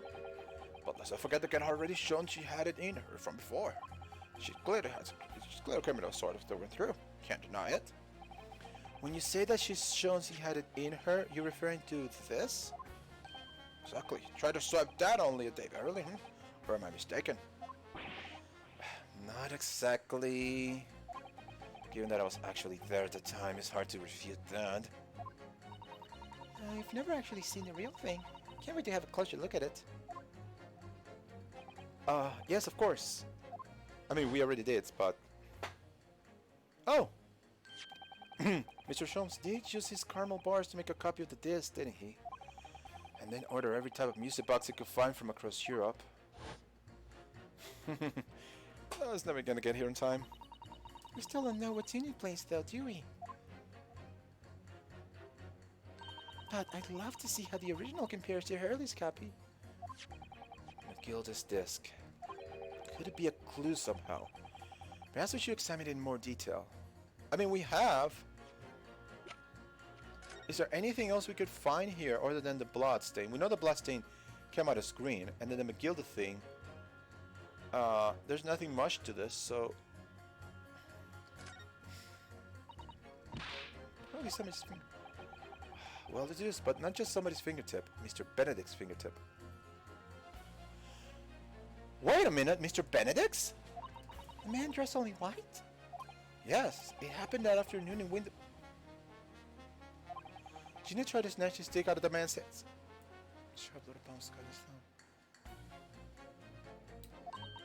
So the lesson is, if someone tries to grab the music box, let it go quickly.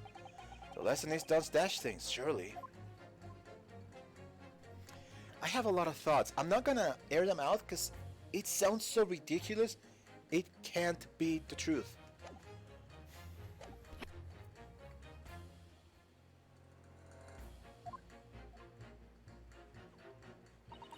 Okay.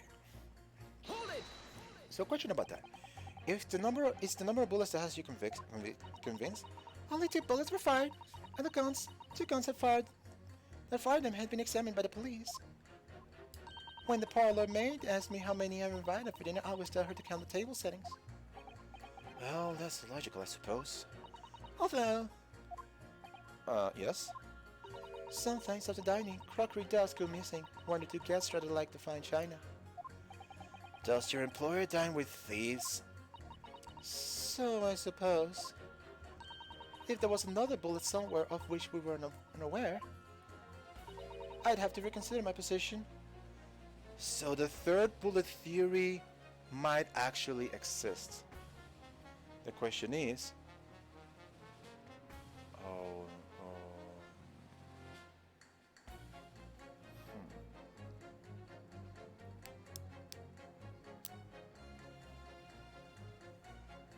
You know what I'm thinking? Okay. Okay. New theory. New theory. There was indeed a third person. Or a fifth person, I should say. Let's say Benedict was here. At some point, Benedict must have been here. Oh. Oh! You know what? With Benedict there, a lot of things are made clearer. Let's say... Okay, go to two people. Let's say for the purposes of argument that Egbert Benedict was in there as the fifth person. Sorry. Because we had Windybank, Lestrade, Benedict, and then Nash and Ringo. Now, I don't know what role Benedict was doing here. Maybe there were a trio of thieves there. Let's say Benedict was shot at by these people.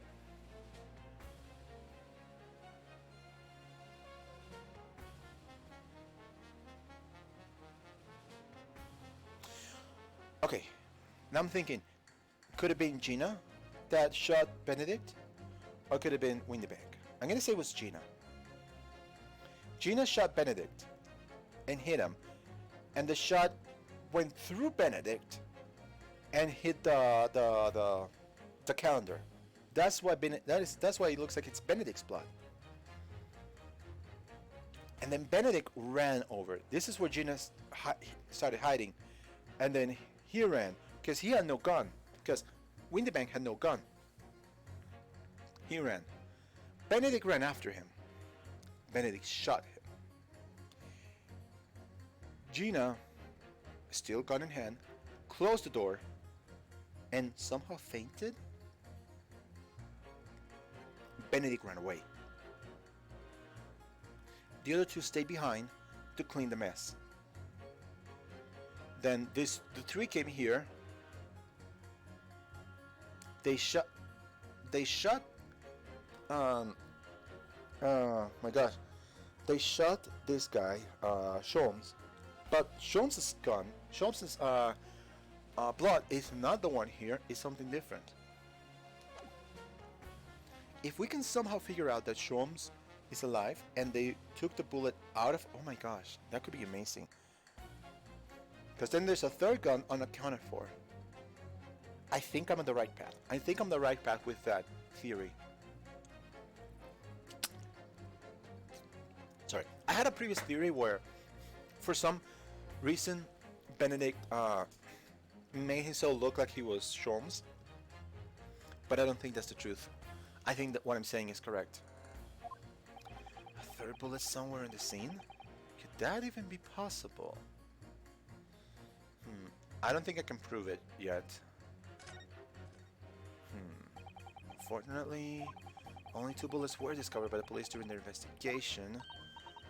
Yes, I know. I need to figure out a third bullet in this summation examination for some way. Right. And I don't imagine the good men of Scotland Yard would have overlooked anything. If I missed a bullet when I was cleaning his lordship's office, well, I should receive a sound scolding. And he should receive a visit from the police, perhaps. Sounds like a crime scene to me. A third bullet. It would completely turn things around if there was one, wouldn't it? Don't you think we might have someone lying around somewhere? I don't know. Let's keep talking. Let's keep bringing out, see if we can find other people. Alright. Hold it! Alright.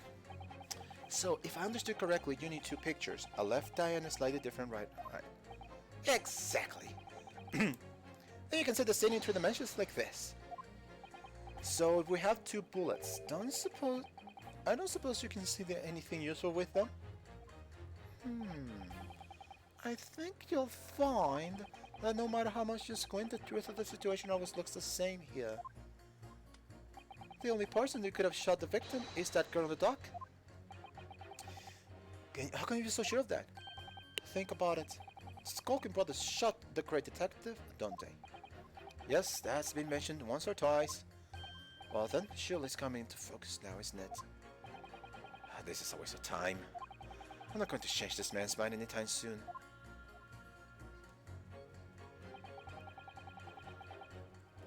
Are we still talking about the operation? Would you please stop muttering about things that have nothing to do with this trial, sir? The defendant's life is on the line here. Oh, well, the thing is, I couldn't really say that it's nothing to do with this trial, to be honest. Really?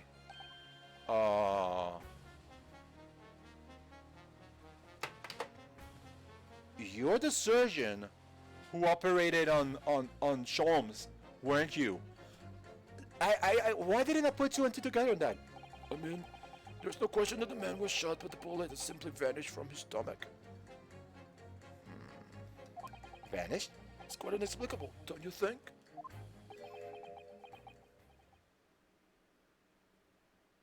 Run that by me again. I almost don't want to ask, but this surgery you've been murdering about all this time, you were operating on... What was the fellow's name now? Hairlock?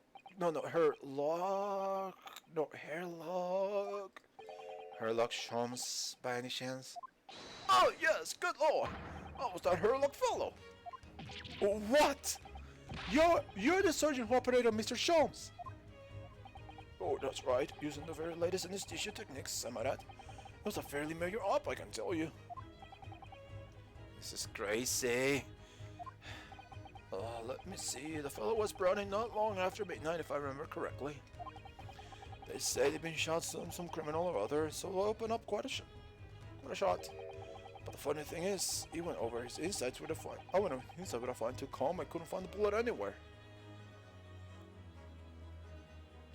Did the bullet went through him? So I'm afraid I had to throw up my hands and just stitch the fellow back up. I hate to state the obvious, but... yes. Surely that's because the bullet is still at the scene of the shooting. The counsel for the defense is correct, as is clearly shown in this photographic print. The bullet that the Skulking brothers fired at Mr. Sholmes hit him in the stomach region, then exited his body and lodged into the shop wall where the calendar was hanging by the door. I think you'll find it is really quite simple if you just consider the problem three-dimensionally. Who do you think I am, son? Well, juror number 4 is about the best I can do. As soon as I saw the wound to the man's stomach, I flipped him over. Like a pancake. Are you saying that you checked his back? Of course I did, and there wasn't a trace of injury. No sign that the bullet had left the body at all.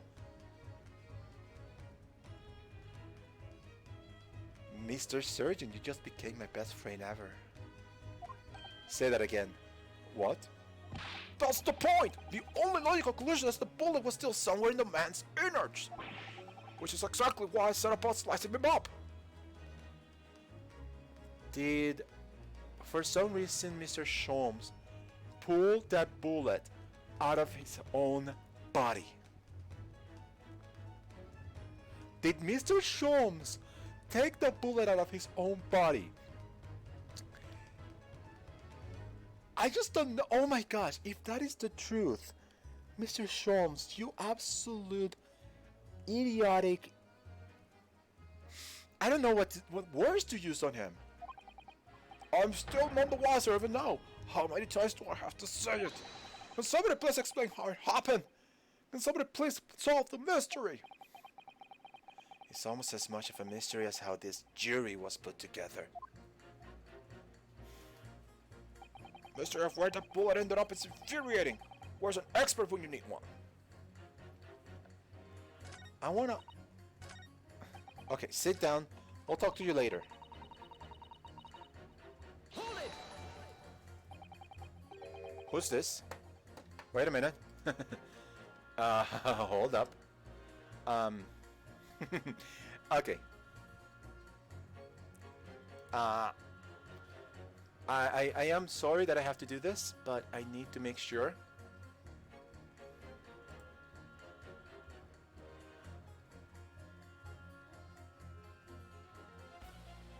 Okay. Okay, that's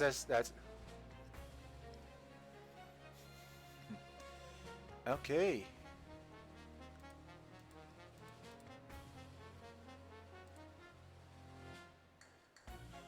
Okay. Yeah, I just wanted to make sure. But it seems that we have another follower. Oh my gosh! What is going on? Guys! Okay. Oh. This is like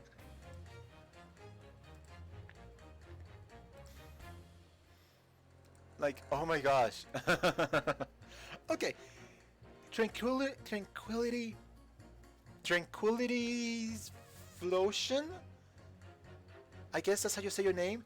Thank you so much for the follow. That is 3 followers in one day. Oh my gosh, thank you. I don't know if you even like stream. I looked at your profile and it doesn't seem like you stream, but if you do, please show Tranquility Flotion some love. I can see that you also follow Gobi, so maybe Gobi sent you my way. If that's the case, thank you.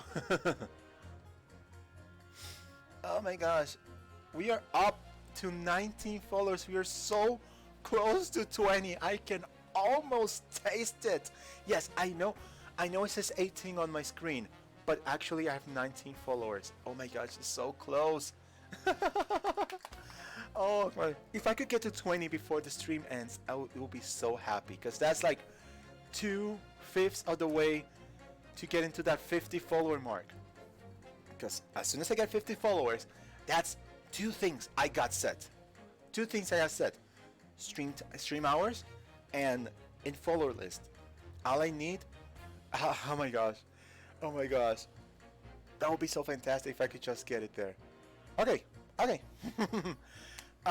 But bearing that, thank you for following, and please sit tight. You're always welcome here. You and your friends. Tell your friends, of course, as well. Okay. Oh my gosh. I'm happy. I'm happy today. I'm happy I streamed today. Oh my gosh. Okay.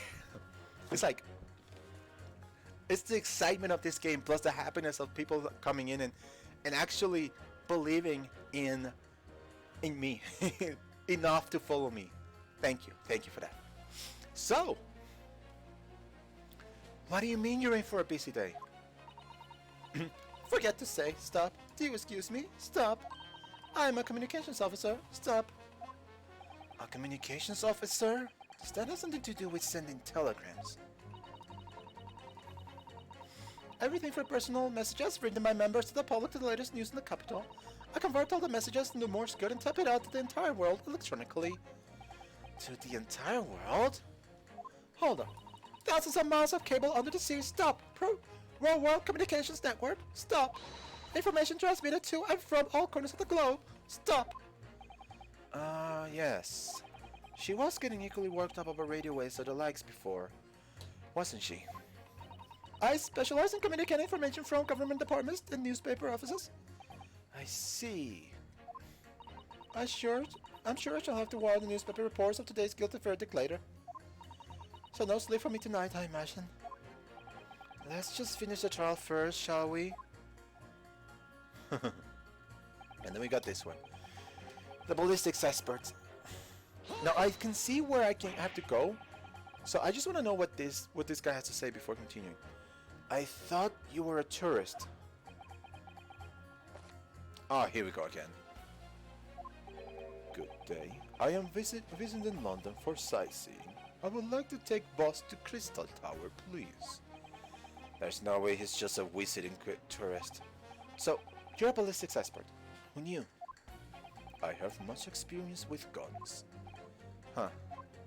I have lived through many, how do you say, extreme, violent bath of, blood of, extreme violent bloodbaths, perhaps. Those extreme violent bloodbaths. English is a very difficult tongue. Considering the sort of people you associate with, I'm surprised you still have a tongue. Ryunosuke, no! What is wrong with you? Anyway, if you have questions about bullets and guns, you ask me. There is nothing I do not know, no mystery I cannot solve. He's very confident in his knowledge of guns, that's for sure. But, if possible, please, only in Russian language. He's not very confident in his knowledge of English, though, is he? No, still, we should bear in mind. He's our man if there's any mystery about guns or bullets. Ah, I'm glad I talked to him before jumping the gun. Van Six has managed to convince everyone. When you have eliminated the impossible, he said. But he hasn't. If we're going to fight back, we need more material. And we have to fight back. We have to turn this trial around again. After an intermission, because I'm going to the little snake's room. So if you'll excuse me, I'll be right back.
I don't even know if I oh, I did not. Oh my gosh.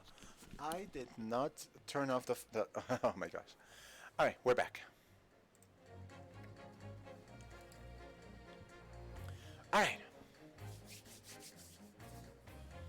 So, I know what to do. First, let's talk to him. Okay, before we do this, we're gonna save. Oh my gosh, if I only had more hours in the day. Alright. Let's press. No, let's not press. Let's split you with you. You need a mystery solved. So let's talk to you. Objection! These two statements clearly contradict the idea. These two statements clearly contradict the idea that I deal with big jurors against each other. A ballistics expert. On the night in question, Mr. Jones was shot by one of the skulking brothers. But since there was no sign of an active wound on his back, we must assume that the bullet didn't pass through him. However, no bullet was found lodged in Mr. Sholmes' body either. Furthermore, a bullet was found lodged in the wall of the shop where Mr. Sholmes was shot. Juror number 6. Hello, my name is Val. Pleased to meet you. This apparent contradiction of the facts is so clearly troubling juror number 4. Are you able to explain the mystery?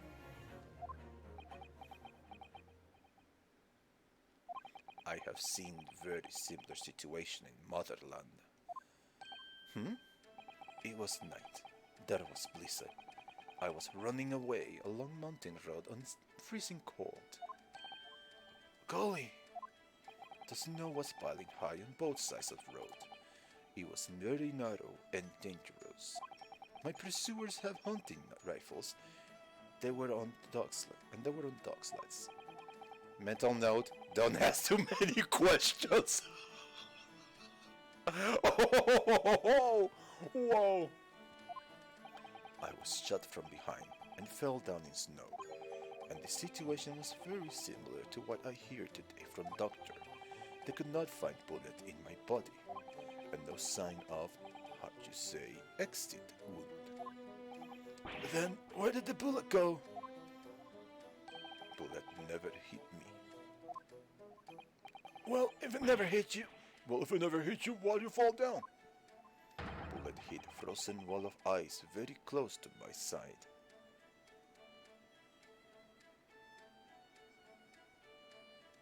What? What? One small piece, very sharp, broke away from a lump of ice and pierced my body.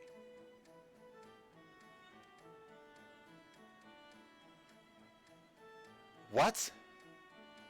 You are suggesting that that the bullet hit the thing, then that thing hit Holmes, and that's how. It made deep wound that looks just like bullet wound. Good gracious! Of course, bits of ice quickly melted inside me. Yeah, but we're not talking about ice here. And that is solution to mystery of disappearing bullet.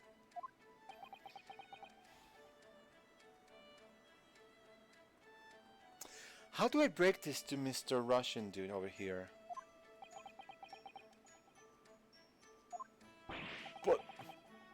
But that doesn't answer the question at all. The shooting happened in the pawnbroker's shop. Not some snowy mountain road in another country. Just an idea, but we might not be looking at exactly the same scenario here. You know? Where exactly was Hurley shot again?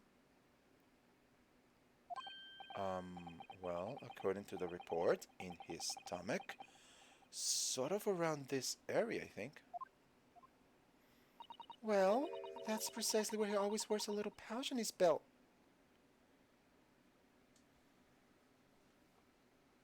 A pouch? Actually, I might have noticed something like that. Yes, pouch.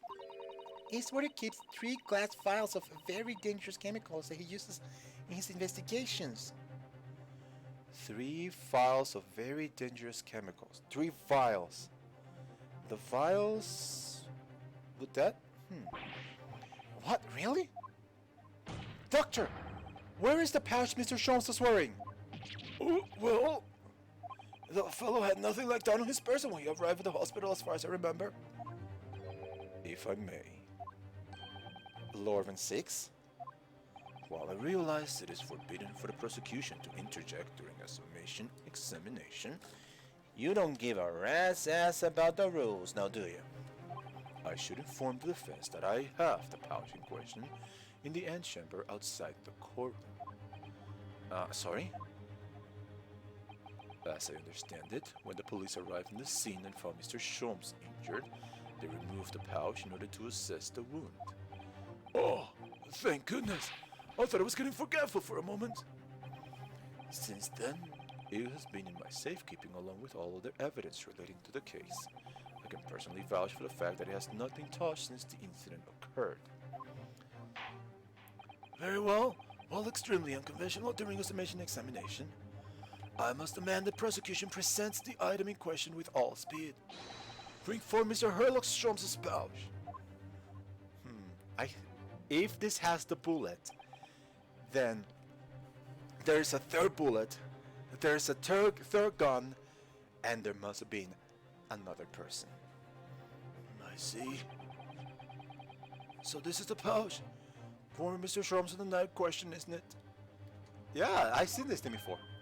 Look at that! One of the files is broken and the leather running is scorched black. It's almost as if the vial exploded. Exploded?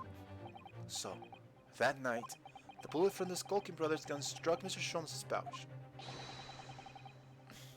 And it was the vial exploding that caused the fellow's injury. This bullet did not penetrate victim, but it was deflected into a wall of shop.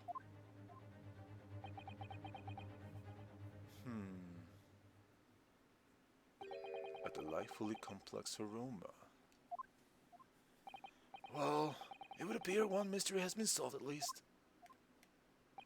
Though it has no bearing on the truth of this case. The bungling and burgling brothers shot the detective and the accused shot the pawnbroker. The pertinent facts of the case remain unaltered. I'm not so sure about that, brother. But at least the mystery solved. I can rest easy tonight. Thank you, young man. Thank you very much. Glad I could help. Due to its bearing on the conundrum just solved, the court will sequester this scruffy pouch as evidence. Hurley's pouch isn't scruffy. She just had to say that. Okay, the pouch Mr. Jones was wearing around his waist at the time of shooting. One of the glass vials is smashed and there are scorch marks around it. I'm checking that right now. Now, the summation examination. It would appear the defense is somewhat struggling to alter opinion. Please, my lord, a little more time. After all, that's a new piece of evidence. It could be a valuable clue, and you can't afford to overlook anything here, Rinosuke. There's still a way to turn this around. Somehow, I'm sure of it. And we're gonna start looking at this thing. Alright. These glass vials are full of Hurley's homemade potions. Homemade? Yes, like fingerprint powder to show where people have touched things, and scent amplifying solution to intensify a smell lingering on an object. That's amazing. They're all very easy to use. There's just one thing that you have to be careful of. They're all very flammable. Mr. Sholmes is a walking bomb? Either he's passionate about finding out the truth or just oblivious to the dangers. There's a lot.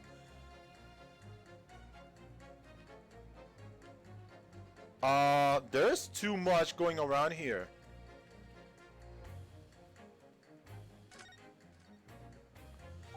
It's really scorched badly just here. Oh, this strap is broken, look! This must be where the bullet hit then.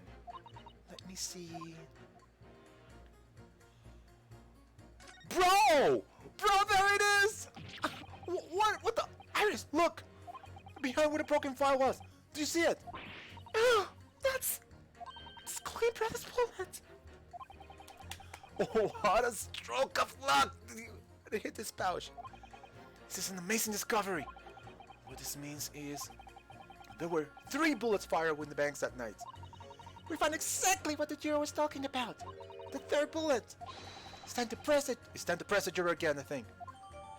Okay, projectile we discovered lodged in Mr. Sholmes' pouch. It caused one of the files to explode, injuring Mr. Sholmes. Yes! Is there anything else we need to figure out? Oh look, there's a hole there at the back. Doesn't look much like a bullet hole, but clearly something's ripped through the leather with great force. Something must have pierced it somehow to have left this all behind.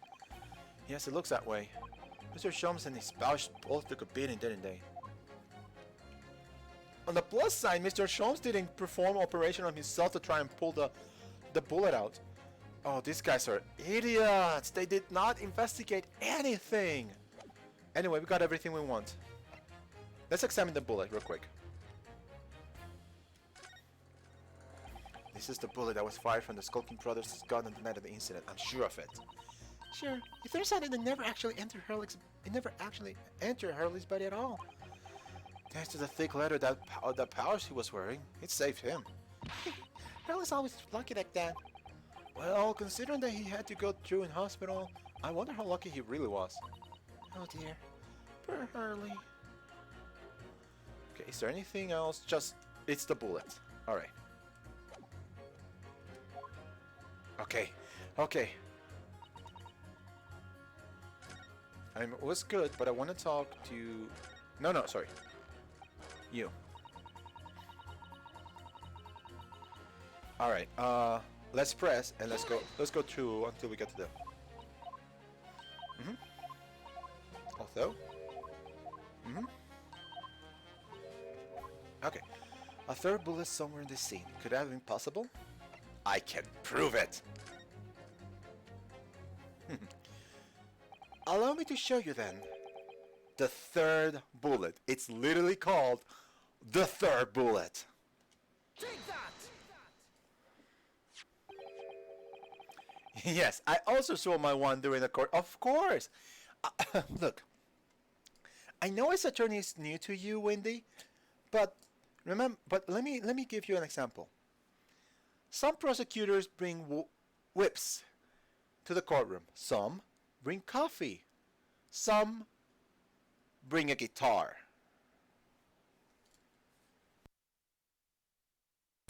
A wine glass is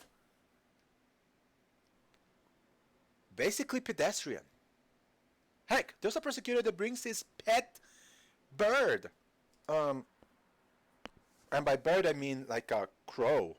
Yeah, a crow actually. So yeah. Wine? Absolutely pedestrian.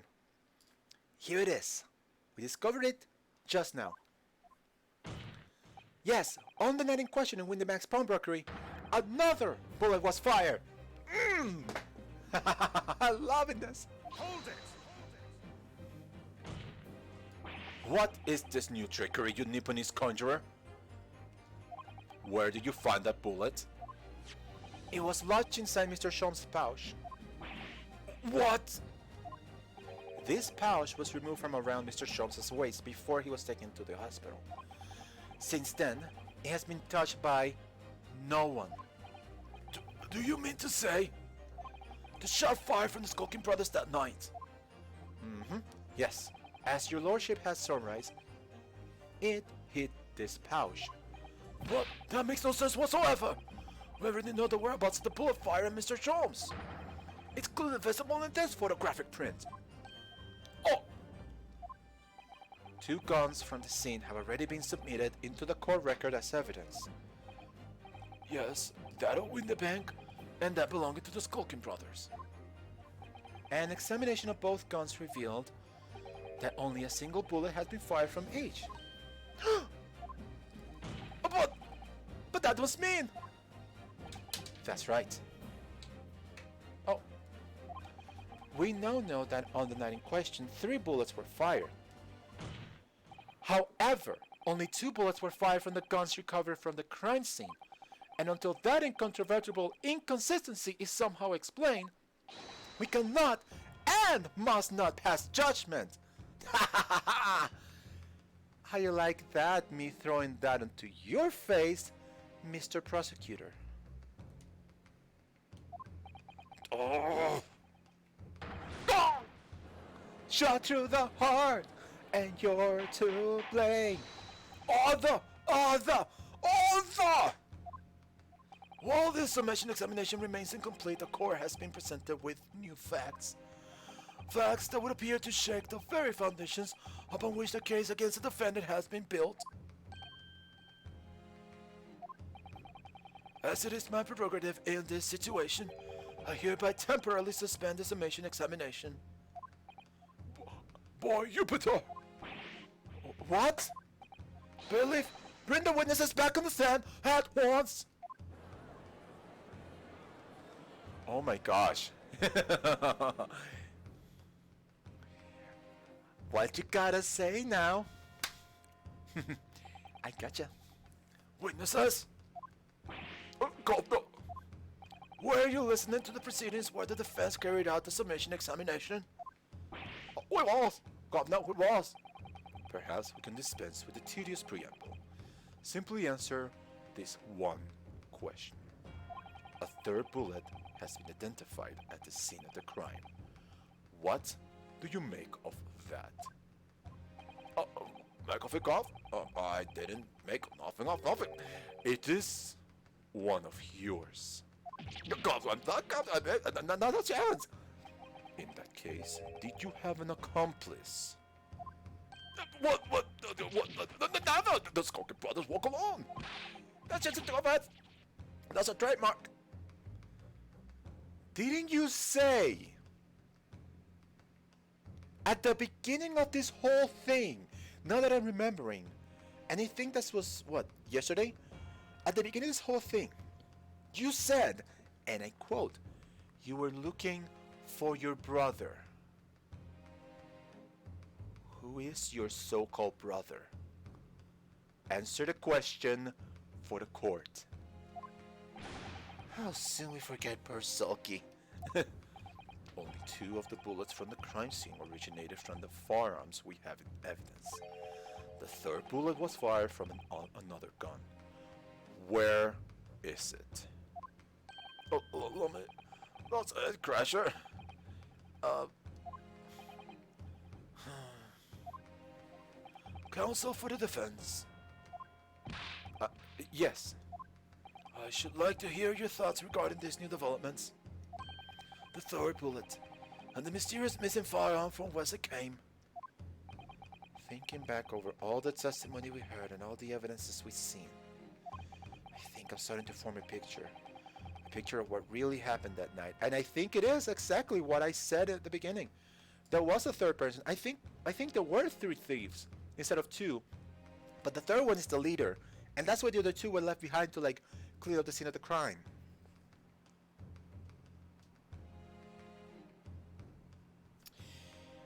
And it's the third one that's actually the killer. Question is, can we get a name and can we get him into the can we get him in here? My lord, I think it's clear that what this third bullet tells us about the Skulking brothers. And it is this: they had a third accomplice. I knew that these 2 weren't the killers, but they know who it is. On that night at Windyback's pawnbrokery, the brothers must have been working with a third man.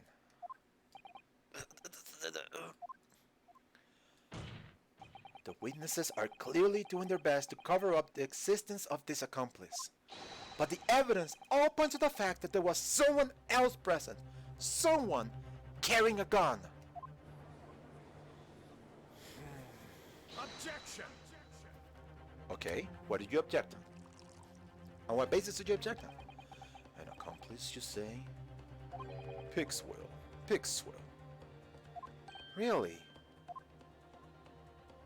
These protracted proceedings have already forced us to endure 2 summation examinations. Yet in all that time, there has not been a murmur of a third man. Of this apparently wraith-like, if this apparently wraith-like being exists, the court must be shown hard evidence. Without it, this fantasy will be crushed.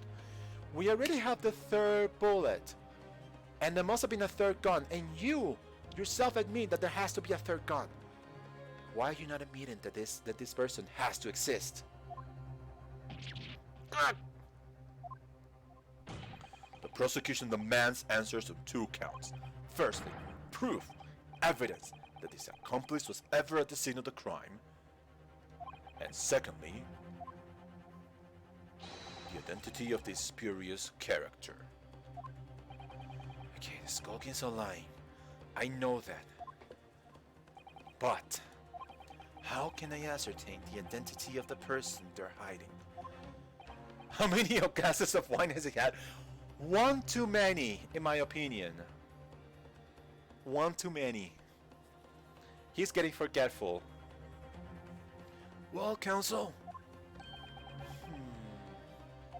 I'm supposed to prove the existence of this accomplice and reveal the person's identity even. I think I know the path that I need to take on this one. In response to the prosecution's demands, my lord, the defense is saving this game. Okay, here's the thing.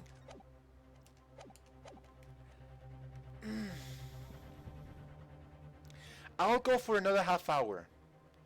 I was ready to stop this stream half an hour ago, and I'm still going. I'm going to ready to continue for another half hour because I need to know what. So I'm ready to go for another half hour, but that's my hard limit. Another half hour. All right. The defense is ready. I believe I can provide all the answers the prosecution's demand. So, Manipuni's friend, despite the swimming eyes, you seem to think you have something to say. This promises to be interesting. I have to push forward now. There's no other option. I need to use every single piece of evidence available to me if I will make a defense. In that case, counsel, I would ask you to present the evidence without delay. On the night in question, in the moments leading up to the death of the victim, what proof have you that there was a third intruder present at the scene? First piece of evidence. this. This bullet shows that somebody bled there, and yet the two witnesses right now have no wounds. Therefore, this must have been the wound, somebody else's wound. So I'm presenting this. Take that!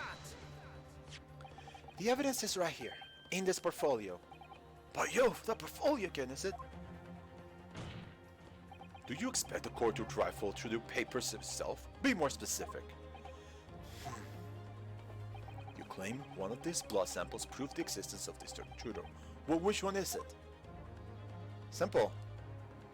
This. Take that! What am I looking at here? There appears to be some green paint or such like around the bullet hole in the middle of the calendar. That's a bloodstain, my lord. I'll explain that. A bloodstain? Green blood? Curious, even for you. Is the court to understand that the intruder was some inhuman creature? It's something developed by Mr. Herlock Sholmes. Oh, the great detective! New invention, stop! Not yet appeared in stories, stop! It's this, you see. It doesn't have a name yet, though. This fogger sprays a chemical that reacts with the different elements in people's blood to change its color. Different elements of people's blood? Yes. Everyone's blood is slightly different, you see, because it's made of different elements. So, by seeing what color it changes to, you can tell in a flash whose blood is it. Oh, that brings us an extra dimension of looking at blood. Talk of blood in courtroom, stop! Very exciting, stop! Oh, is it exciting? As an example, this one shows the blood of the victim, Mr. Windybank. Oh, a striking blue. Yes, so you see, the green color of this bloodstain on the calendar shows that somebody else was shot in the main part of the shop. Not the fireman. Could be from some unrelated incident, wouldn't it? No, it's not unrelated. The date showing on the calendar is the date on which Mr. Windybank was killed. Oh my golly! Therefore, we can assume that whoever was shot on the same day. Then whose blood is it? Well, the Skulking brothers in the stand don't appear to be suffering from any gunshot injuries. Which means it must be the blood of somebody else. The third intruder, in fact. Objection! Whose identity the court is still wanting to hear. You can't delay this any longer, my learned friend. Who is this alleged third intruder? Okay. There is nobody else it could be. The blood on the thingy, on the disc, points to you. You must be our third intruder. Take that! The man's name is Egbert Benedict. Egbert Benedict? Who on earth are you talking about, counsel? He paid a visit to Windybank's pawnbrokery on the afternoon before the incident took place. When the accused attempted to deceive the pawnbroker into releasing this article into her possession. That's right. Let's go with that. The man identified by the defense, Mr. Egbert Benedict, then attempted to take the article from the defendant by force.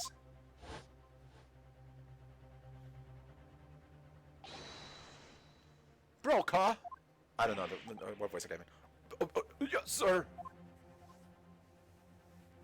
I believe this filthy pocket thief has just redeemed an article from you, no? Yes, well. The article in question belongs to me. I demanded for it to be returned at once. No, that's a lie. What are you trying to pull? Give me back my overcoat, you rostrum. And needless to say, the music box discs too.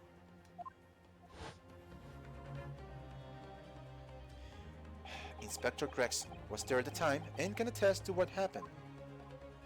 In the end, it was the inspector himself who took the disc. Can you corroborate this account, Inspector? Yes, my lord, that's more or less what happened. And in the interest of being thorough, I asked Winterbank for a print showing the fellow. Taken from his red-handed recorder gobnesses. Yes, that's him talking to Winterbank in the morning. And you claim this man is the brother's accomplice? Well, Mr. and Mr. Skulkin? Never seen the geezer before in my life. All my life, God, all my life. Never seen him.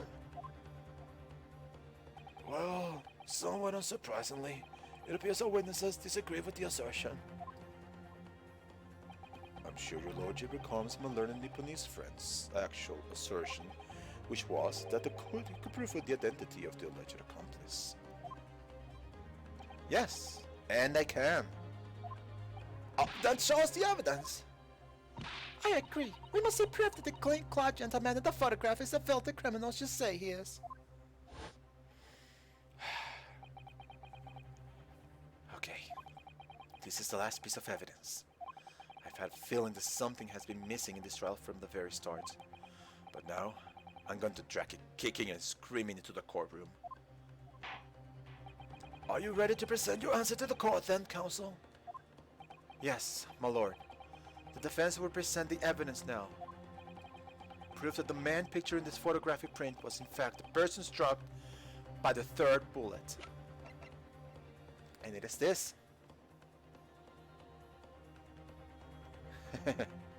Let's do this.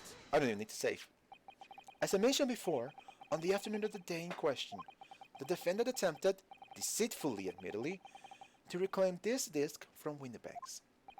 Which is when the aforementioned Egbert Benedict appeared in the scene, I believe. This man then attempted to purloin the article from the defendant's possession, no? That's correct, my lord. I myself was present at the time. It was following this that a minor incident occurred. Oh, here we go. Oh, but of course, sir. Here's the disc for you.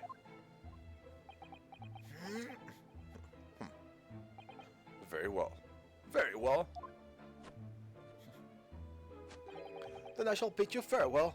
Say goodbye to style.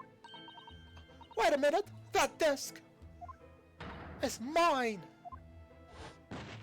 Oh, what? What do you think you're doing, you little tramp? You've dropped blood, you filthy animal! Being a music box disc, it has countless small but sharp metal protrusions over its surface. Those protrusions cause Mr. Benedict's finger to bleed, and the resulting smear of blood is still visible in the disc now. Oh goodness! A blasting, is it? My assistant and I have just analyzed the blasting here in this very courtroom. Using my trusty Fagger gun. Yes, and we've added the results to this portfolio. I say, it's green. It's exactly the same color as the blood around the calendar. The evidence is conclusive. The man calling himself Mr. Egbert Benedict, who was in Winterbanks earlier in the day, is the accomplice who was present at the scene of the crime that same night. So someone else was there. Look at those two brothers now. They're shining pockets. Oi, what are you talking about? It's boiling in here. My lord, it is the opinion of the defense that Mr. Egbert Benedict should be summoned to the courtroom to testify. It will certainly seem that we can ill afford to ignore this gentleman's apparent presence. Objection! What are you man talking about? This has gone on long enough now. This flagrant ignorance of the mechanics of law. Look. If you have to be the one to bring him in, then you do it. But it's obvious now that you cannot say that my client is guilty when all of this evidence has been shown. Sherlock Holmes, you say? Yes, I've heard the name. Bruh, come on! This is the protagonist in a series of short stories for the vulgar classes. A god of detection or some sort. And now you employ chemical substances devised by this fantastical persona in the highest court of the land. Do you expect us to take you seriously? The samples made by this plaything are not fit to be called evidence. You're trying to throw away evidence? This is just one step above destroying evidence, you idiot. No! This shouldn't hold in court. These assertions shouldn't hold in court. So the bloodstone turned a shade of cream. What of it? Here's to you successfully proven that no other blood in the world would turn the same color. Well... Whoa! Bro! And pray, don't even think of suggesting that we should take Mr. Sholmes' word for it. Is he right? Mr. Shaw's concussion a lot of rubbish? I don't know, I mean, he is a secret detective. What are you talking about? We can't let him get away with this. I knew it would come to this.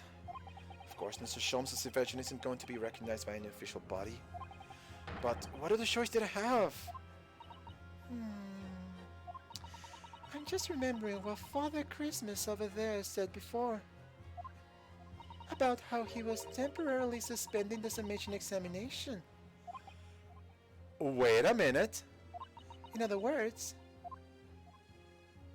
the examination isn't over yet, isn't it? Listen. Oh, good grief! What did you say, young girl?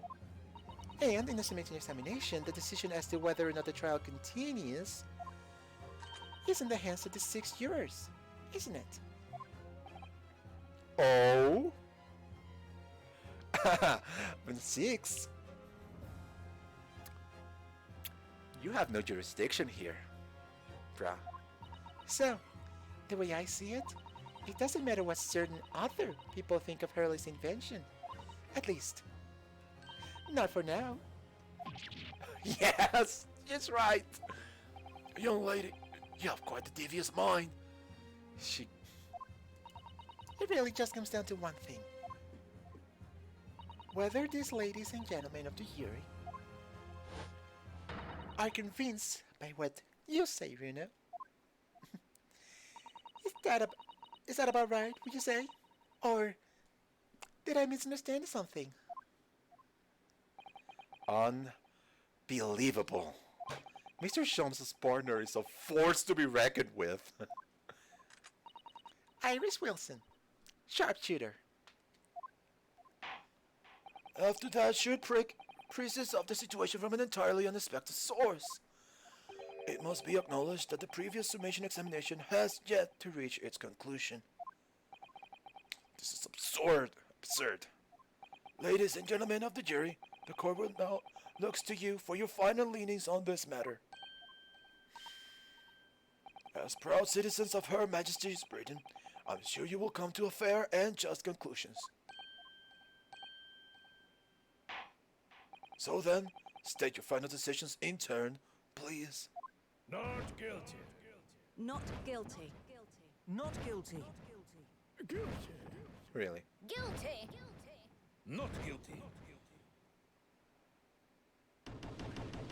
Interesting. Okay, so we don't have a 100% clear, but we are good enough here. 2 call not guilty, and 2 call guilty, and 4 call not guilty. Such is the outcome of the summation examination. Objection. My lord, with all due respect, this is an outrage. The prosecution refuses to accept this decision. Then try fighting it. If you want to fight it? Bring forth the witness that we said we need to bring forth. On what grounds? If these jurors are persuaded by some half-gate concoctions devised by a pretender to real police work, then we are too ignorant to be trusted by the judgment of anyone's guilt. I'm sorry, Lord Van Six, but the outcome of the summation examination cannot be ignored. This trial will continue. Score!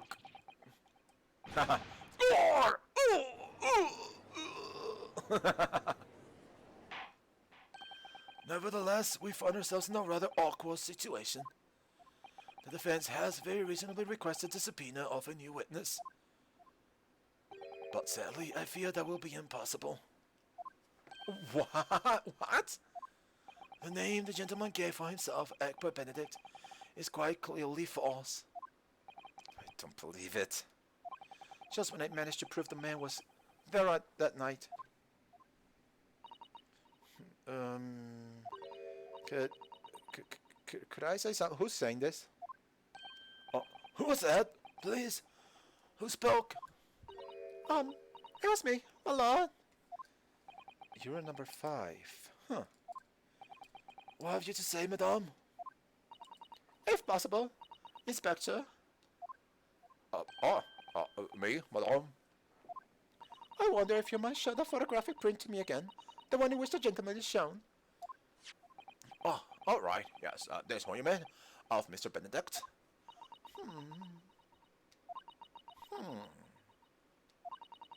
Yes, there's no doubt in my mind. You're number 5? You don't mean to say you know this man? Yes, I know him. What? No! Good gracious! Oh, this case is still going on. Thank you, jurors. You've been the saving grace of this entire case. Order! Order! Order! Juror number 5. How on earth?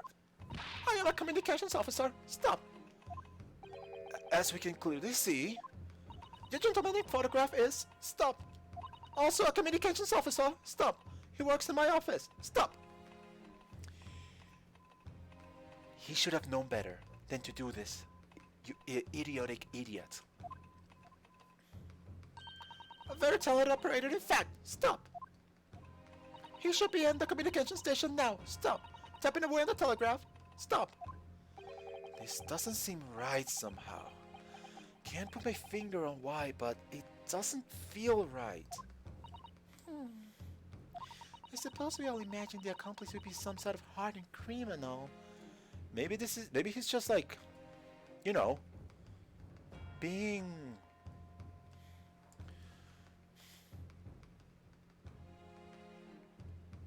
I don't know. It's a bit unexpected, but to find out that he has a respectable job by day, whatever he gets up to at night. Yeah, I suppose that's it. I suppose that's why I felt something was wrong. If the gentleman is at London's communication station, we should be able to subpoena him within the hour. Lower than 6, if you please. Yes, my lord. Make the necessary arrangements with all haste. As your lordship bids. The court will recess for 1 hour. When a new witness arrives, we shall reconvene to hear the gentleman's testimony. Inspector Gregson. Yes, my lord. I should like to hear from you specifically about events at the pawnbroker in the day in question. Come to my chambers during the recess. Yes, sir. My lord. Very well. Court is adjourned until 1:40 p.m. I'm glad I went a little bit farther because I knew we were so close to this end. Alright. That was what? 3 hours? My word. This game just doesn't give up. Just doesn't let up. Okay. I am done. This case. Okay. My heart. Oh, good. He's live. I'm gonna rate him. Okay, I'm gonna rate him because, oh my gosh. That was a lot. Oh my gosh. Oh my gosh. Where is he? No, it's not. Wait. What? Why do I have this guy here? Oh, there you are. Cool. I'm gonna rate him because I think it's just fair. Okay. So, yeah, that was it. Great case, amazing, amazing moments. Mind officially blown, and I hope that next Saturday we can get to talk to this guy. I can't wait till Saturday. Oh my gosh. Okay, so anyway, I'm gonna end this properly. Thank you so much for watching, whether you were live or on the VOD. Thank you so much for the 3 people that decided to follow me. Thank you so much. We didn't quite make it to 20, but hopefully next week we'll break that 20 mark. And I hope you have a wonderful, fantastic day. Okay, let's rate